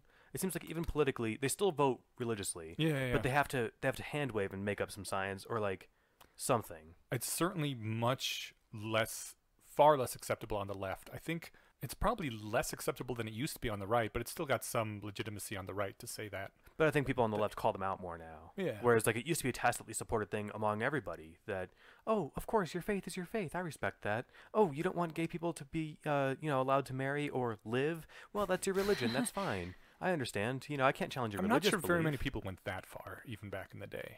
Oh, that's good. I mean, death camps was kind of hyperbole. I don't think death camps, but I also think like, well, if they get HIV, then that's their problem. Right. Was a thing that happened. It was. But like marriage, for example, there's no good secular argument against gay marriage, and right? it used to be legitimate to say that, God said Adam and Eve. Right. And now it's not. So that seems like a win. Yeah. I do think that you're right. I think it probably has more to do with the fact that there were equal opportunity haters, and when it became unfashionable to hate equally, then it was like, oh, you guys are making. Because the thing is, and that's the sort of the downside. And there's still sort of the carryover of that with like Sam Harris, especially because he's the only one I still like. If Dawkins had a podcast to listen to it, but I'm not going to get on Twitter to follow him. Good choice. Right. But even now, Harris, if he doesn't talk about religion all that much, it's sort of his springboard onto being popular. But now it's like, I can't remember, he had one religious episode maybe in the last year on his podcast, and that was actually really fun. Maybe this was a couple years ago. It was with I forget her name. She was Fred Phelps's daughter, so that was kind of interesting. He was the Westboro Baptist Church leader, and just what it was like growing up with him. And now she's not religious and that sort of stuff. For those unfamiliar, Westboro Baptist Church were the God hates fags picketing funerals people. Yeah, they were a drag. Yeah. I guess they still do that, Or don't continue to be a drag, but I think that they're actually like a group that it's acceptable for everyone to hate. they? Yeah. There was a joke about Kyle Kinane that you have like a crowd of like homosexual protesters and the Hell's Angels saying "fuck you guys." It's like that's quite a villain, right? Right. That's a good. Fred Phelps is a good. That was actually this was mentioned in Methods of Rationality, but it was also a favorite psychological study from the '60s. Sheriff and Sheriff did the long story short, the Robbers Cave experiment in the 1960s or 50s, where you separate two groups of young boys into two groups to try and encourage animosity, and all you have to do is separate them, but unite them with a common enemy, and that enemy was Fred Phelps. Nice. I think Yudkowsky might have made a joke about this in one of his posts that, in fact, it was the same one on the Robbers Cave experiment, where like the world having a supervillain would actually be like handy in the sense that it would give us all somebody to unite against. And thus the plot of Watchmen. That's why I love Watchmen so much. And Harris makes the same point, and I think at the end of Faith, that barring an attack from outer space, we don't have like something that humanity can rally against, right? It'd be cool if, Global like, warming would be cool. That's exactly what I was going to Yeah. say. It'd be cool if climate change could be that thing, but it's not for Global some warming reason. doesn't have a face. Yeah, you can't No. shoot at it. Yeah, we gotta anthropomorphize global warming. There's gotta be someone in a costume. Jay's blog post, 500 million but not one more, was really good at that. No, was it? No, it wasn't that one. It was Enemies with Faces or something. It was a very similar post about how, as soon as you can anthropomorphize a disease, people are like, what was it? If you told someone that they can make a deal with this demon that has been murdering hundreds of humans throughout all of our history and only recently has been brought under control to where it's only killing a few humans a year, but you make a deal with him, we'll let you infect hundreds of thousands of people again if we can spy on our political enemies. Anyone who took that deal would be labeled a monster, but the U.S. did exactly that when they let CIA in through the vaccination program in Afghanistan. And now there's a lot of people in Afghanistan and surrounding countries which don't let the vaccine crew people, volunteers come through and vaccinate their kids because they use those to spy on their enemies. Slight digression. I do want to recommend the book. I think it was On Immunity, which was actually talking about what is the science behind vaccinations and what is the history of vaccinations and why do people hate vaccinations. And it's interesting because I read that thinking, okay, I know this, I've heard this a million times, but some of the history and some of the biases that people have against vaccination was actually kind of news to me. One of them was colonization, where for like, you know, I have a hard time like, oh, okay, like Andrew Wakefield said this thing about autism, so I don't want to vaccinate my babies, and I'm gonna buy like a smallpox lollipop on the internet, and I'm like, okay, I hate you. But people that are like, yeah, this force of colonization came and destroyed my country, and then like was like doing all these terrible things to my people for so long. Now wants to take my child and inject them with something mysterious. I don't trust that, and I'm like, well, I have a hard time like hating you. That you have a point, but no, this is a good thing they're gonna inject your kid with. It's gonna be great. It's more Trust us. sympathizable. It's still a drag, and it'd be nice if things hadn't shaken out historically to where it was so hard to sell. Like, look, do you want your kid to die terribly like your uncle did? No? Well, then seriously, this is free. We'll hook you up. But it's at this point, it's like, yeah, I've heard that before. You know, get the fuck out of here. And it's hard to fight that. Yeah, here, we're the saviors. We're gonna come rescue you from your like tribal ways. And it's like, yeah, that sounds familiar. Yeah. Would you like to give me some blankets too? Right. Yeah. Early attempts at, all right. Someone else also gave us small amounts of smallpox at one point, and it didn't go so well for us then. We've heard this story. Where are we on this? Atheism rules, religion rules. Oh, yeah. I haven't heard anything lined up that way in a long time. That was great. That was nostalgic. Yeah, the Slicer Codex article started out with quoting, I think, a Baffler article, which, like, I'm not actually familiar with the Baffler, where that was the argument, though, that, like, the new atheists are boring and dumb. And that seemed to be, like, kind of why a lot of them went away, and there's all these, like, kind of triumphant, like, oh, remember those boring old new atheists? But it's coming from the Blue Tribe, and it's kind of interesting because it's like, well, yeah, but they did actually have this effect on society, and now we're able to kind of, like, reap the best people and be like, yeah, but Muslims are a protected minority, and we love them. I find that a little bit awkward, where, I don't know. Somebody brought up, I forget it was actually in the article itself or maybe in the comments. I think it was the comments. No, it was in the article. Scott said this too, that one of hypotheses for what might have happened is that kind of the split between the blue and the gray tribe kind of didn't realize they were kind of... I read articles or Scott's seminal post on the gray tribe. This was the, when I clicked it, it said, I can tolerate everything except the out group. Oh, is that where he coined it? Well, I think that links to. Liberal, but, I mean, still are liberal, but no longer identify with the political left because of all the crazy shit they do, and now are much more like the Silicon Valley, almost libertarian type of key issues. Gotcha. Kind of like the Sam Harris-y folks then, too? Yes. Okay. I would say he's pretty, like... Yeah. I think the difference is that I think Harris votes blue, whereas I think maybe a libertarian would vote libertarian. So I mean, the thing is, libertarians, at least the old school libertarians, always voted Republican. Which tribe is people who are disaffected with how shitty the Republicans are, whereas gray tribe is people who are disaffected by how shitty the Democrats are. They're just the disaffected people at any point in time. Yeah. I was actually reflecting on the one with the left. Please, old man Zuber, tell us about the problems. The left doesn't mind. We are fine attacking the shit out of ourselves, and you know we can have somebody, and you get that mob big enough, then that person's out, and you've got a smaller group, and so we're way less cohesive. And I think this is a weakness of the Republican Party. Jesus Christ, where was this? It's amazing. It's like she gets murdered every day. It's a Groundhog Day movie, but she's getting murdered every time. It's PG-13, and there's this scene where again, it's relevant, I promise. Honest Trailer is a YouTube series that does like 4-minute trailers of movies, but they're like satirical. And then at the end it'll do like starring, and it like makes up people instead of the actual characters. Murderer, and then the murderer is trying to kill her, and it looks like they're kind of like roughhousing on the bed. And this guy leans in and he's like, "Hey," and he closes the door, and then it says like starring. This goes back to where on the right it's much more common, I think, for no matter what, they'll just like, "Hey, you're in our group, you're fine, you're with us." Yeah. And it's not a big deal. Being a member of the right than a member of the left, because I feel like if I was a member of the left, I would constantly be having to watch my back for people trying to stab me. Whereas if I was a member on the right, I can rape someone, and that comes with that sort of loyalty. Yeah, and I can see how that disenfranchises some people on the left to fall into this gray tribe. Meta note, I'm noticing that the lines aren't, like, right now I'm talking, it's not. Now it's back. Hello. Okay. I'm sure it'll be close. I bet when you save it'll say it lost some files, and we probably didn't lose a lot. I'm not sure what you could do to make it not do that.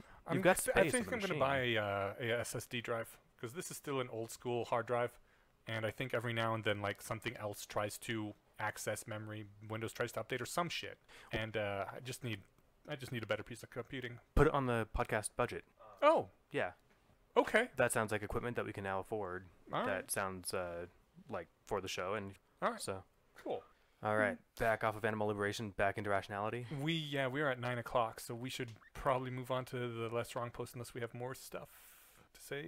I feel like there's a lot more to say about this, but maybe we should kind of keep expanding on it in like successive episodes. Okay. On atheism or animal liberation? Oh, you know what? Those are two good topics. They are.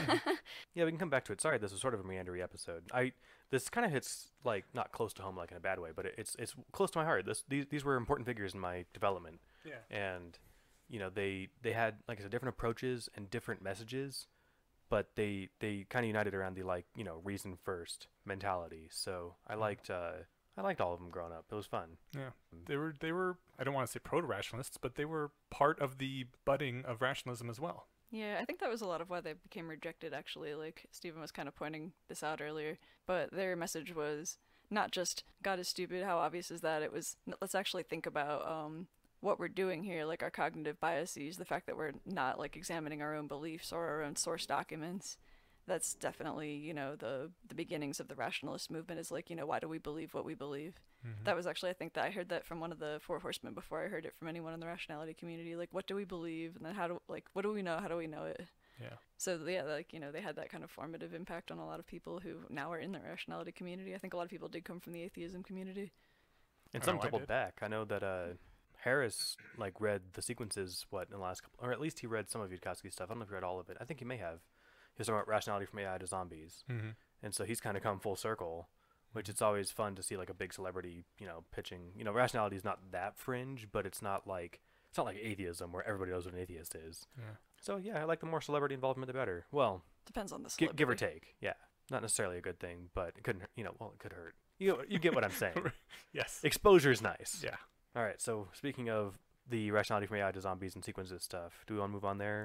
Let's move on to our sequences. All right. Before we do, real quick, the digression about the animal liberation stuff, I was thinking it's totally unrelated to what we were talking about, and it kind of like happened, it started out with us standing, and I want to just cut that and put it in the bonuses for Patreons. I was going to suggest that because that actually turned into kind of a cool discussion. But yeah, Yeah. it's super unrelated. Sounds good, but this part stays in so people know that there's Patreon-only content. Okay, If you want sounds to, good. if you want to hear it start off kind of shady because we're all walking around and stuff, but then sit down and talk about animal rights and Peter Singer for 10, 12 minutes, that's out there on Patreon if you're a supporter of the podcast. Excellent. Perfect. All right, moving on to the less wrong sequences.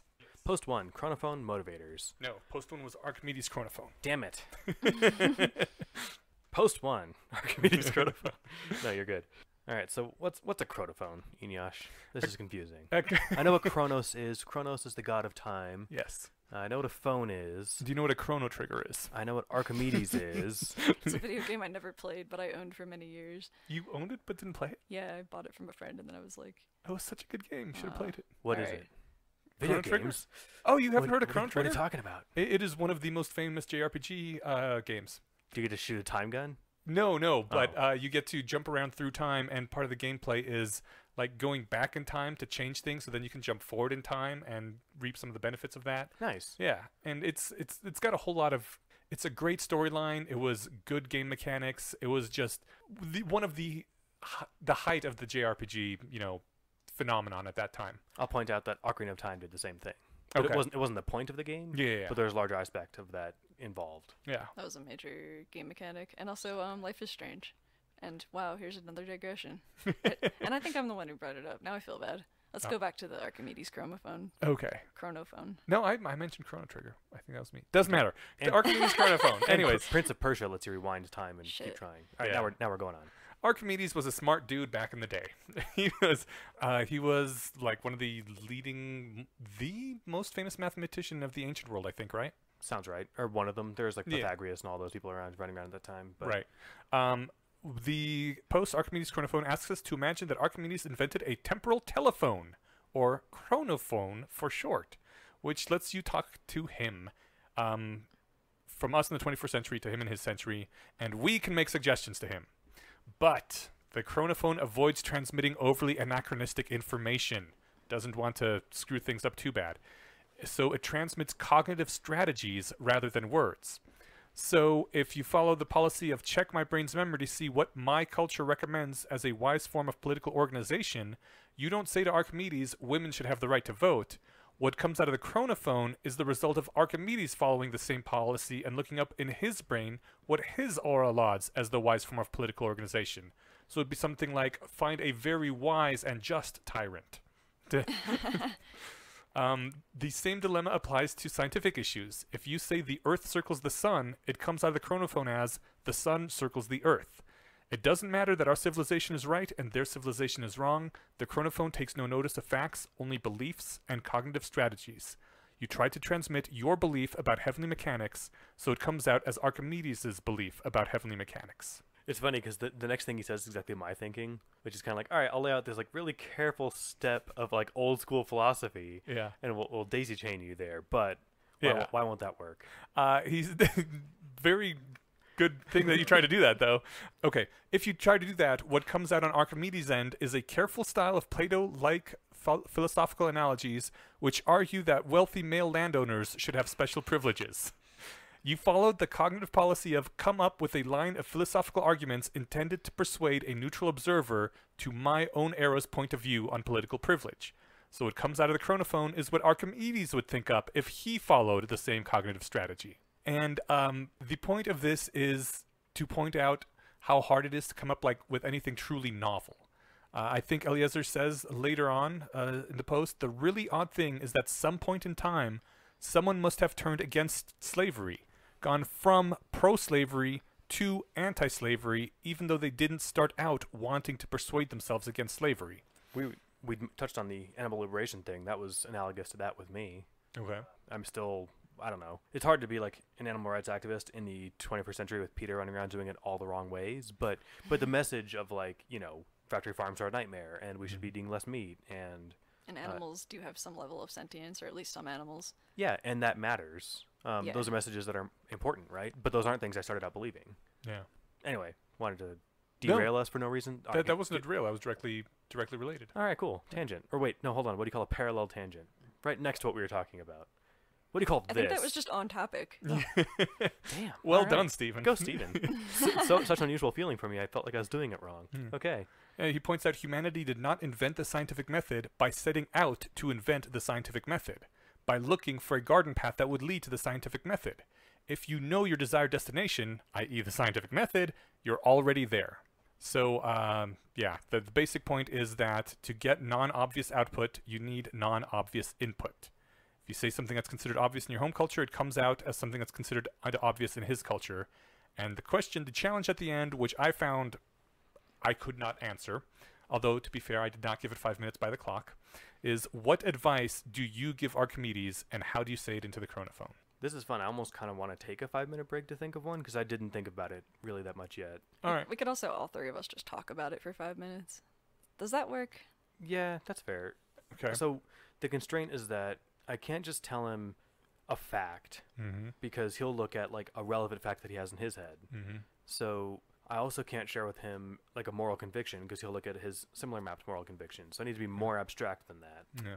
Cognitive strategy. So a strategy, but like my strategy for like find the truth is the scientific method or something. His strategy for find the truth is, let's not say it's Archimedes and someone dumber and say it's like whatever, stargaze or something, right? Or what do you call reading the stars? Right. Oh, Plato's method for finding your truth was literally contemplate what the perfect nature is. Yeah. You will never find things just by looking at the real world because the real world is but a shadow of the true forms of things. Well, The bummer is that Plato was mostly wrong. So. Yeah. No, well, how do we actually get the scientific method? What I thought of immediately was alchemy, and the idea wasn't like, let's discover the scientific method. It was, let's transmute something into gold. Yeah. And the fact that they kept failing to transmit something into gold means that, okay, we didn't do it right, something else. Okay, we didn't do that right. Obviously, this isn't the correct thing, something else. So something like iterative, attempts at something with like a really high tolerance for failure. A lot of the scientific method, or the starting of it, was just the practice of writing shit down. Yeah, that's true. You mean like, well, both your predictions and your results? No, Also- just the results even. Yeah, writing it down, but also like testing it first, because I think a lot of there was this armchair philosophizing about, okay, here's how the heavens work, here's how the humors work, and people were just like, okay, that sounds right. But if you're trying to transmute something into gold, if it's not gold at the end of that process, then you fucked up. Yeah, 700 years ago, like, it was just natural philosophy was the closest thing we had to science. And that was people like Aristotle going out to the beach and lining up a bunch of dead animals and just like, this looks kind of like that. These things are closely related, which like was better than anyone had ever done. But he also had some weird shit. I think we mentioned this once before, that like men have more teeth than women, and it's like And no one ever counted.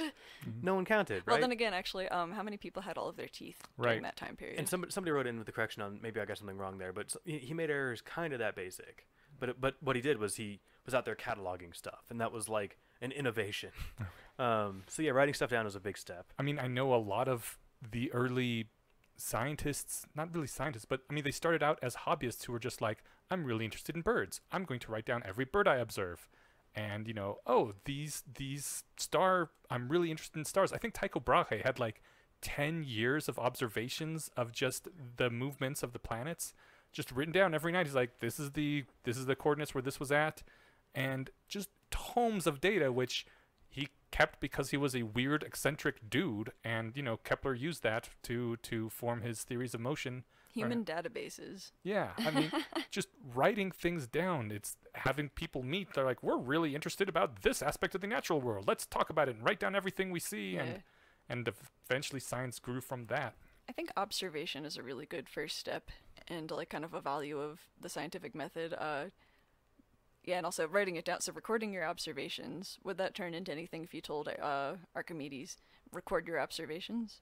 I think so, because we already know. It's like interacting with a malicious genie who's like determined to misinterpret you. So how would Archimedes misinterpret? Write down what you discover. Well, because we already know it's a good idea to write things down and to compare data. So for Archimedes, it would be like, it's a really good idea to consult a wise man who has this knowledge. But the difference is, like, we're saying not how to get it, we're saying how to share it or store it. So like The wise man is a store of knowledge, right? And he shares it with people who ask him. Okay. Even But that's better than Archimedes nothing. also did experiments and stuff. Like he was able to measure like the volume of like weirdly shaped objects by placing them in water and measuring the displaced water, right? Right, yeah. Is that Discovering that it was- Archimedes? I believe so. Wasn't it the whole bathtub eureka thing? I think that was Archimedes. I don't think so, but I don't know. Well, Archimedes in particular, whoever it is we're talking to, some Greek. Yeah. I'm skimming the comments to try and cheat. And I've noticed this, years ago, but it's funny. Robin Hansen's handle on Less Wrong is Robin Hansen 2. I don't know if he forgot Robin Hansen or someone else took it, but that's really funny to me. Well, we've used up our 5 minutes. Yeah. We only get 5 minutes. Well, Oh I wait, mean, yeah, okay, I see what yeah. you mean. Okay, yeah, that was Archimedes. All right. Anyone want to guess what Robin Hansen's advice was? Wait, Make prediction markets.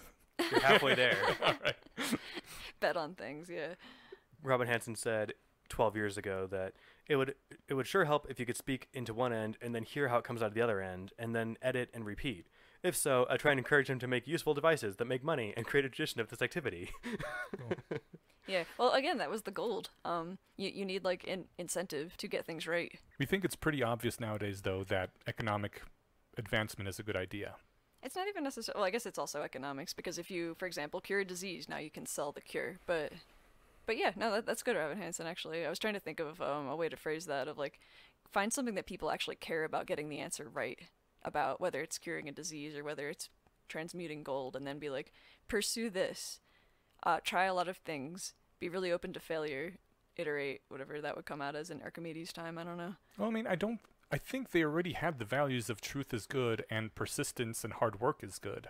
That But- wouldn't be new information we'd be Yeah, giving them. But then why were people, able to just like make up shit about how many teeth people had or how the stars worked, and then everybody was like, sounds right. Like There it was- didn't matter what the truth was because nobody was making money off of it or curing a disease or nobody's life depended on it.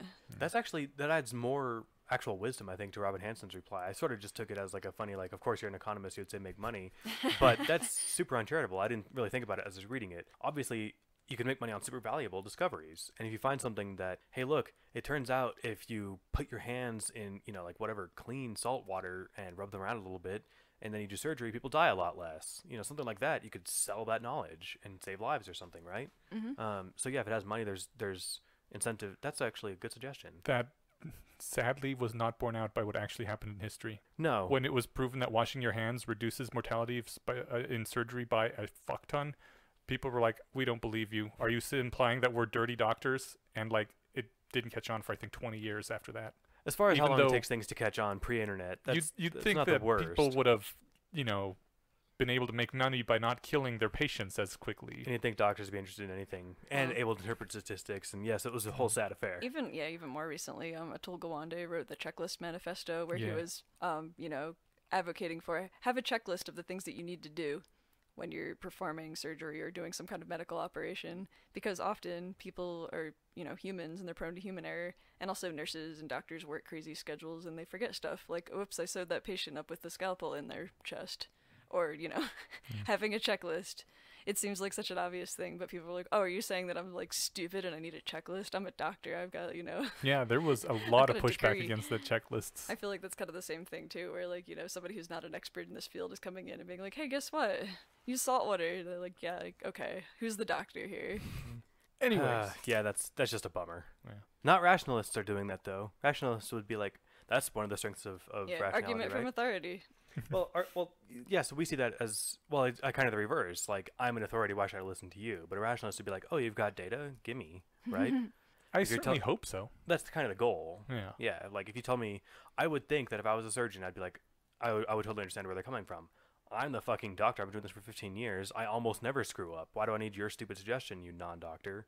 But if you were a true Bayesian, you would say, oh, wow, you've got survey studies or whatever data that show that this actually does reduce incidences. Well, if you're a true If you Bayesian, say you also so. have to take into consideration how much you trust your source. And maybe they didn't trust the source of that guy since he was not a doctor, you know? They're like, what could you possibly know? This is more, you know, scamming, trying to get money from us or something.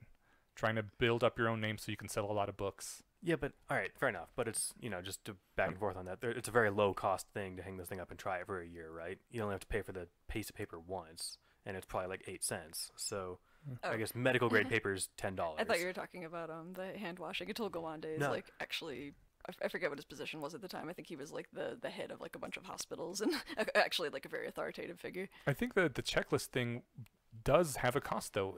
You can't just go right in and do your surgery. You have to go through this tedious checklist every single time, and that's a pain in the ass. I have a It adds a checklist. step. Yeah, I have a checklist at work for the closing of the accounts that I do every month.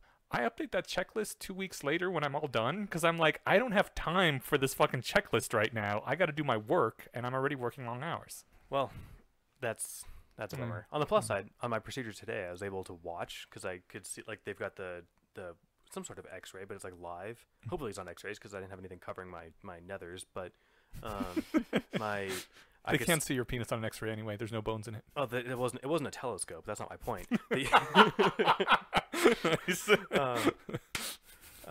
No, I was more worried about X-rays damaging my sperm, right? And giving me cancer. Okay. But I could see where the needles were and stuff, and watching him putting in dye and all that. And luckily, since I was able to watch, I could see him take them both out because he put in like these little prep needles and stick stuff into them and then pull those things out. I'm pretty sure I'd be able to feel it like this too, but it was just, you know, I could see they did all the right stuff because I was able to watch. So Neat. that's a tangent. That wasn't related at all. Yeah. Okay. Damn it, Steven. You were doing so good. So I think the main point of Archimedes Chronophone was to set up the next post, Chronophone Motivators, which I thought made some really interesting points. So Eneasz starts up by saying the challenge is supposed to be difficult. It's really hard to get somewhere when you don't already know your destination.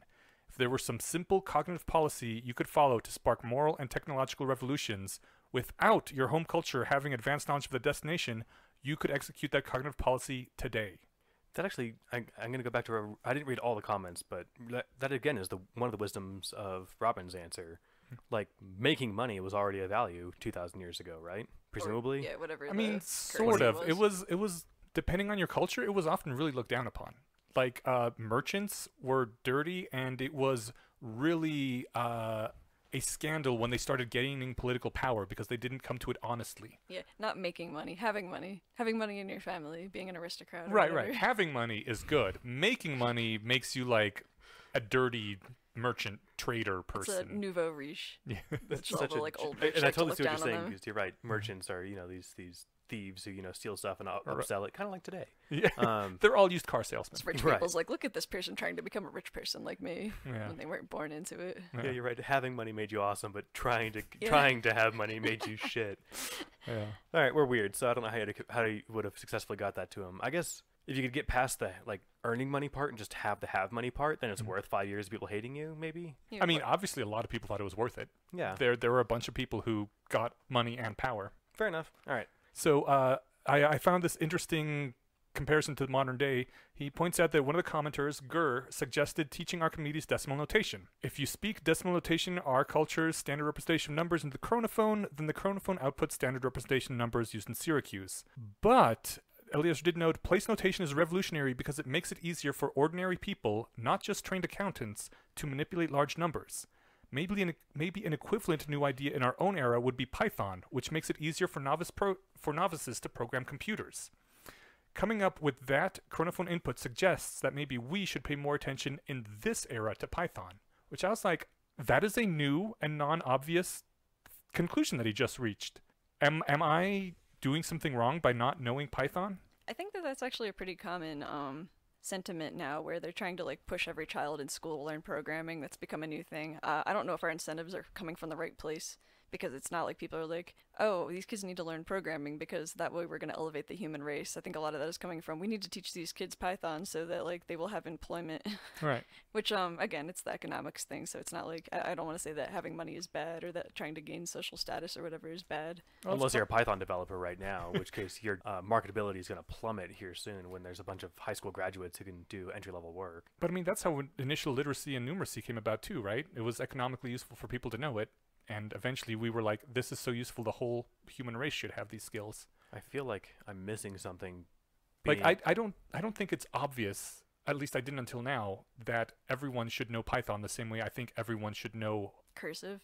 They No, still teach cursive, fuck right? cursive. That everyone should know How to the write. decimal system and know how to use numbers and how to read. My thing with cursive was just that I think that they're teaching kids a lot of stuff that's outdated and not very useful nowadays. Oh, right. Like cursive. Luckily, they're not teaching cursive in a lot of places, though. Yeah, I think they have Much actually to the stopped. chagrin of our grandparents. Yeah, no, I Um, actually met somebody recently who like was like, people don't even know how to do cursive anymore.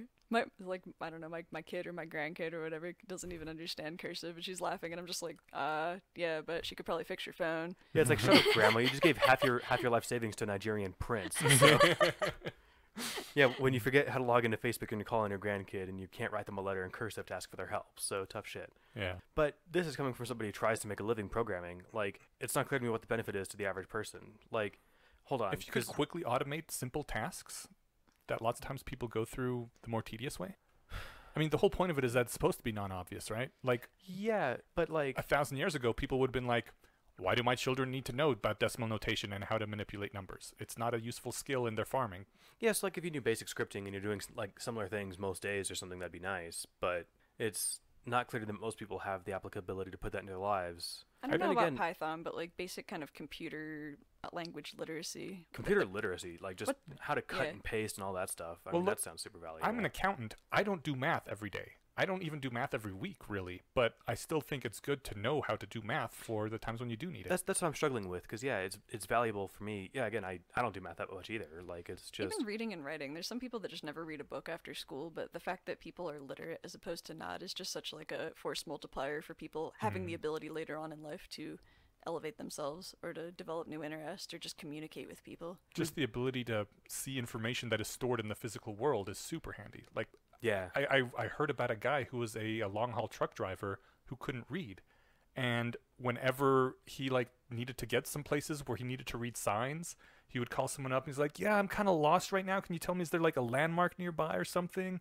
And I mean, eventually some people caught on, but didn't know how to read. Kind of a handicap when so much information is stored in written form all around us. Yeah, that's weird to think about. I mean, I'd like to think that actually I did this. I can confirm, even though I can't. Well, I don't know if I ever did this like to save my life on the highway, but I did do this a little bit in Japan. Like, I can't read Japanese, but I could look at what the place is called on my phone in the whatever the kanji, Mm-hmm. and just you know, Looks line basically it like up that. and be like, that looks the same. This is probably it. You weren't trying to drive down the highway. Exactly. Yeah. Yeah. So I wasn't doing that on the interstate. Yeah. Maybe that's the point. Is like a lot of these things aren't like the things that you need to do to live every day, but it sure is a handy tool to be able to like do basic addition when you're grocery shopping or something. Yeah, or just have a framework of understanding of like a big, I don't know, I keep wanting to say the word magisterium, and that's a terrible word. What am I thinking? A paradigm? Maybe a big paradigm, because so much of our lives is digital now, and it's just going to become more and more that, and if kids don't know how to program, I almost feel like that's like not knowing how to read, where maybe kids didn't need to know how to read, quote unquote, when there was mostly agricultural stuff going on, but like the Industrial Revolution shifted everything so far in the other direction that those kids would have gotten left behind real quickly.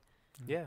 And also, like, just, I feel like it's almost depriving somebody of understanding something that's so integral and so interesting to, I'm having, like, a failure of being able to come up with words again. Somebody else talk. No, I think I know what you're saying, though. And if anything, I'm moved to learn more Python. I know the very basics, but this actually sounds useful. I've never written a Python script for something to do at home and to be like, hey, you know, I've actually thought about this, too. Like, when you download a torrent program, and I'm sure there's already tools that do this online for you, but I'm not sure where they are. You get, whatever, game.thrones. Or whatever game, and it's all separated by periods, and it's got the year and like whatever the torrenter's name on it. I've never done this, of course, because I'm a good, you know, whatever, copyright loving American. But I've heard tell of this type of thing. It'd be super easy to write something that recognizes the period spacing and just replace that with spaces, and then give everything proper capitalization. That sounds super doable. I should do something like that. And Python sounds like a great language for it too. Okay, cool, fun idea. Writing this down. Stealing my own ideas. So the point that was made is that most of what we desperately want to say to Archimedes is not obvious relative to Archimedes' culture. This strongly suggests that the most important things the future would want to say to us are, amazingly enough, not things that everyone already knows. If you want to really benefit humanity, you've got to do some original thinking. Come up with the sort of non-obvious idea that you would speak into a chronophone. And you have to do some hard thinking about areas of application and directions of effort. You can't just run off in the direction of what your contemporary culture has instilled as the reflex answer to the question, how can I benefit humanity?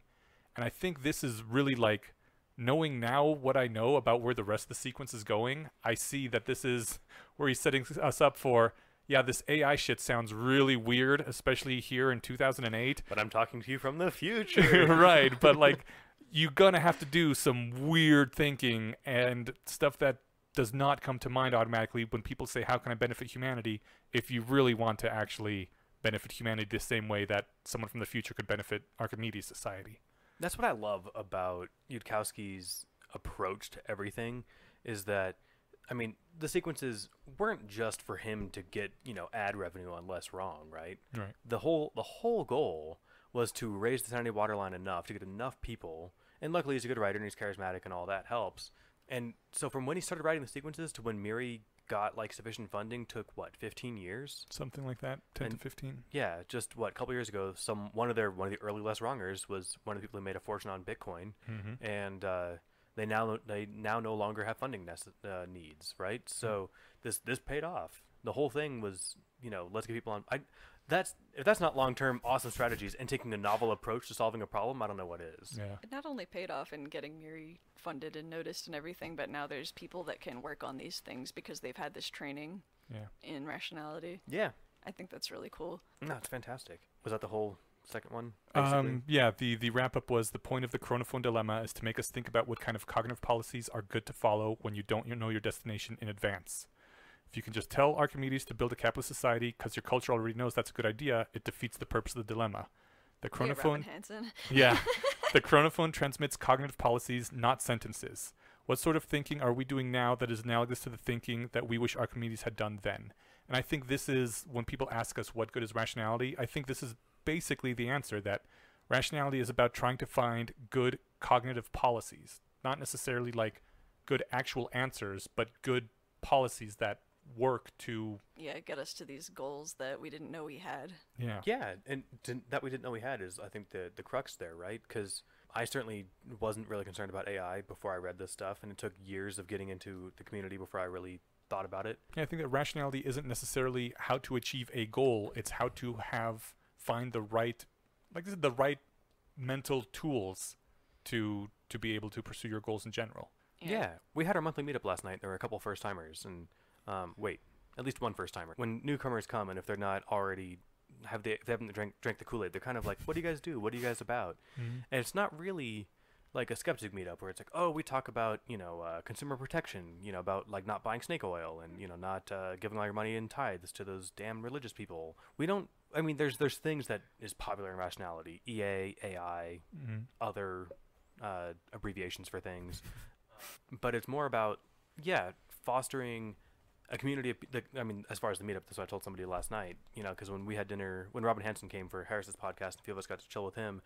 He asked, like, what does your guys' community do? And I'm like, nothing. But that's not the right answer. The real answer, not just the right one, is that, We like, learn how to think. exactly. Well, he said, like, some groups that he goes to, like, they're doing, like, the next blockchain, whatever, this person's doing this, whatever. But all we're doing is kind of cultivating a community of that sort of mindset. And so it's a group of sane people that I can talk to and say, what do you guys think about this? That I can trust them to actually know how to assess that and give me feedback that matters. Yeah. And hopefully I can do the same for them, right? Right. So, you can do all of this in your basement reading Less Wrong if you want, but doing it in real life gives you that external, I guess, motivator and sounding board, because you can't do it. You probably can't do it perfectly by yourself. Having other people to do thinking with makes, who would have thought collaboration is useful, right? Right. I get a lot of value out of, again, the kind of productive peer pressure, or like the positive peer pressure. If I'll actually like actively ask people now that I like, it's cool because I know people in the community who it's like, hey, you want to go to the library with me? And then like we can force each other to do things that we want to do but like aren't doing right now. And that was something that I could never get in like my other social circles, because it would be like people would pay lip service to the idea and then not do it. In this community, people actually will do it. I love that. I like that too. And even though we didn't go to the library on Tuesday together, I went to the library by myself and did stuff with the flowers. So Trickle down effects. So, Stephen, what are we going to be talking about next time? Next week we have actually one of the most popular, I guess popular to me, probably to other people, but so the first one is self-deception, hypocrisy or acrasia, which sounds fun. And then the other one, which sounds way more fun, is Soruku Naritai, which is Japanese for I want to become stronger. That was a damn good post. Yeah, it was fun. And I think that one's It's one of the memorable ones that too. sticks out in my memory. Yeah. Yeah. I still mean- say that to myself. Nice. Yeah.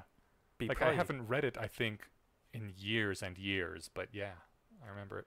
That's sort of the final message that Harry has for himself in Methods of Rationality. It's like, I need to level up my game. And that's valuable, right?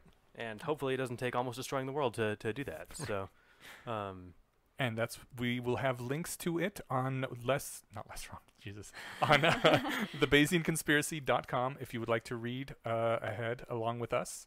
And then we'll talk about it in our next episode in 2 weeks. yeah. Cool. And we don't have a patron to name this week. What we do have is somebody who wanted to remain anonymous, but they joined us, I guess, almost 2 weeks ago? And they more than doubled our podcast income, which is great. It blew our mind. I contacted him. I contacted the person twice to say, "Are you sure you didn't mean to press a decimal point here?" It's an extra zero that wasn't supposed to be there. Yeah. So, But it turns out no. no, just it was intentional. very generous, awesome patron. Yeah. So what we plan to do with that income is to upgrade our equipment. First things first, we noticed that's what led to our tangent on animal rights, was stopping to talk about the computer. There might be some lossy data here. We're not sure, but it looks like there might have been. Yeah, we'll find out.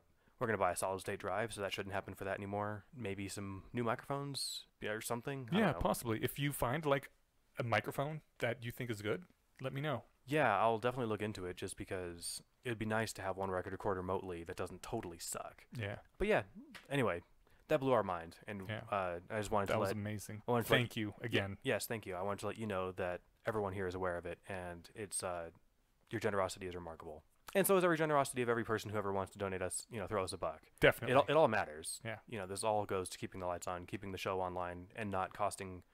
Actually, Eneasz started putting everything online, so it was really costing him money at first. Right. For the first year and a half. Yeah. That reminds me, we're coming up on episode 78? Oh, that's not a big anniversary, but it's almost 3 years? Is it? When did we start? Well, if we're doing an episode every 2 weeks, 52 would have been 2 years. Yeah. Yeah, we're coming right up on 3 years. We might have just passed it. Okay. Cool. And next Congrats to us. month is our 4-year anniversary for our local Less Wrong meetups. Yes. Yeah. Party. Yeah. I'm getting old, is I what I'm know. hearing here. I I have some listener feedback about that, but we are out of time because it's 9:30. About aging. Yeah. Speaking of getting old, Yeah. it's also getting late. Oh, so. yeah. So we're going to have to get back to the listener feedback next time because there were a number of cool things that I wanted to hit on from the listeners, and we just ran out of time again. Sounds good. I will just point out to Sailor Vulcan that I read the Slate Star Codex post you linked to, and that was really cool, and I want to talk about it, and we will. Next Okay. time. Yeah. Cool. Alrighty. Yeah. So that's what we got for this week's episode, or this, I say week. I know it is this week. Think for this bi-week's episode. Yeah. Someone asked their Patreon, or not their Patreon, their podcast feed is drying up, and I totally sympathize with that. And I have an idea for an off-week podcast Mm-hmm. that isn't the Bayesian conspiracy Okay. that I think would be a lot of fun. Okay. And that's cooking, but I'm not pitching the idea yet. I just wanted, if anyone's interested that there's something brewing, stuff's brewing. That's what I wanted to get out there. Okay. Yeah. Oh, Super okay. super fun. Super Oh. cryptic. Oh, also, speaking of things that happen not related to the podcast, I wanted to mention that I was recently the serial novel I'm putting out online, What Lies Dreaming. I recently got it accepted, I guess, included in the web fiction online, which lists a bunch of them. So you can now vote for it every week, once a week if you want to, at Top Web Fiction. And I will post a link here. And yeah, it helps out if you want to do that. There's a little link at the bottom of every chapter, as well as a little link at the bottom of the front page. And it'll get the word out to more people if you're reading it. Oh, that's awesome. Yeah. I'll include the link this one time because I mentioned it in this podcast, but definitely not everyone. We'll also include a link to your book, which should be there. Okay. Which is great. I've only read the first chapter. All right. Well, But it's not because I didn't have fun with it, because I'm bad at juggling new characters and names and stuff. So Yeah. I would like to finish Ward first, but honestly, it's going to be like another 2 years. So maybe I'll just, I've got some time, I'll get caught up on yours. But you Eneasz is a feel good so- writer. Everyone should check him out. oh, thank you. And I'm not just saying that. Yeah, can confirm. Yeah, if he sucked, I'd be like, it's not for me. But that's not what I'm saying. So Anyway. it's great.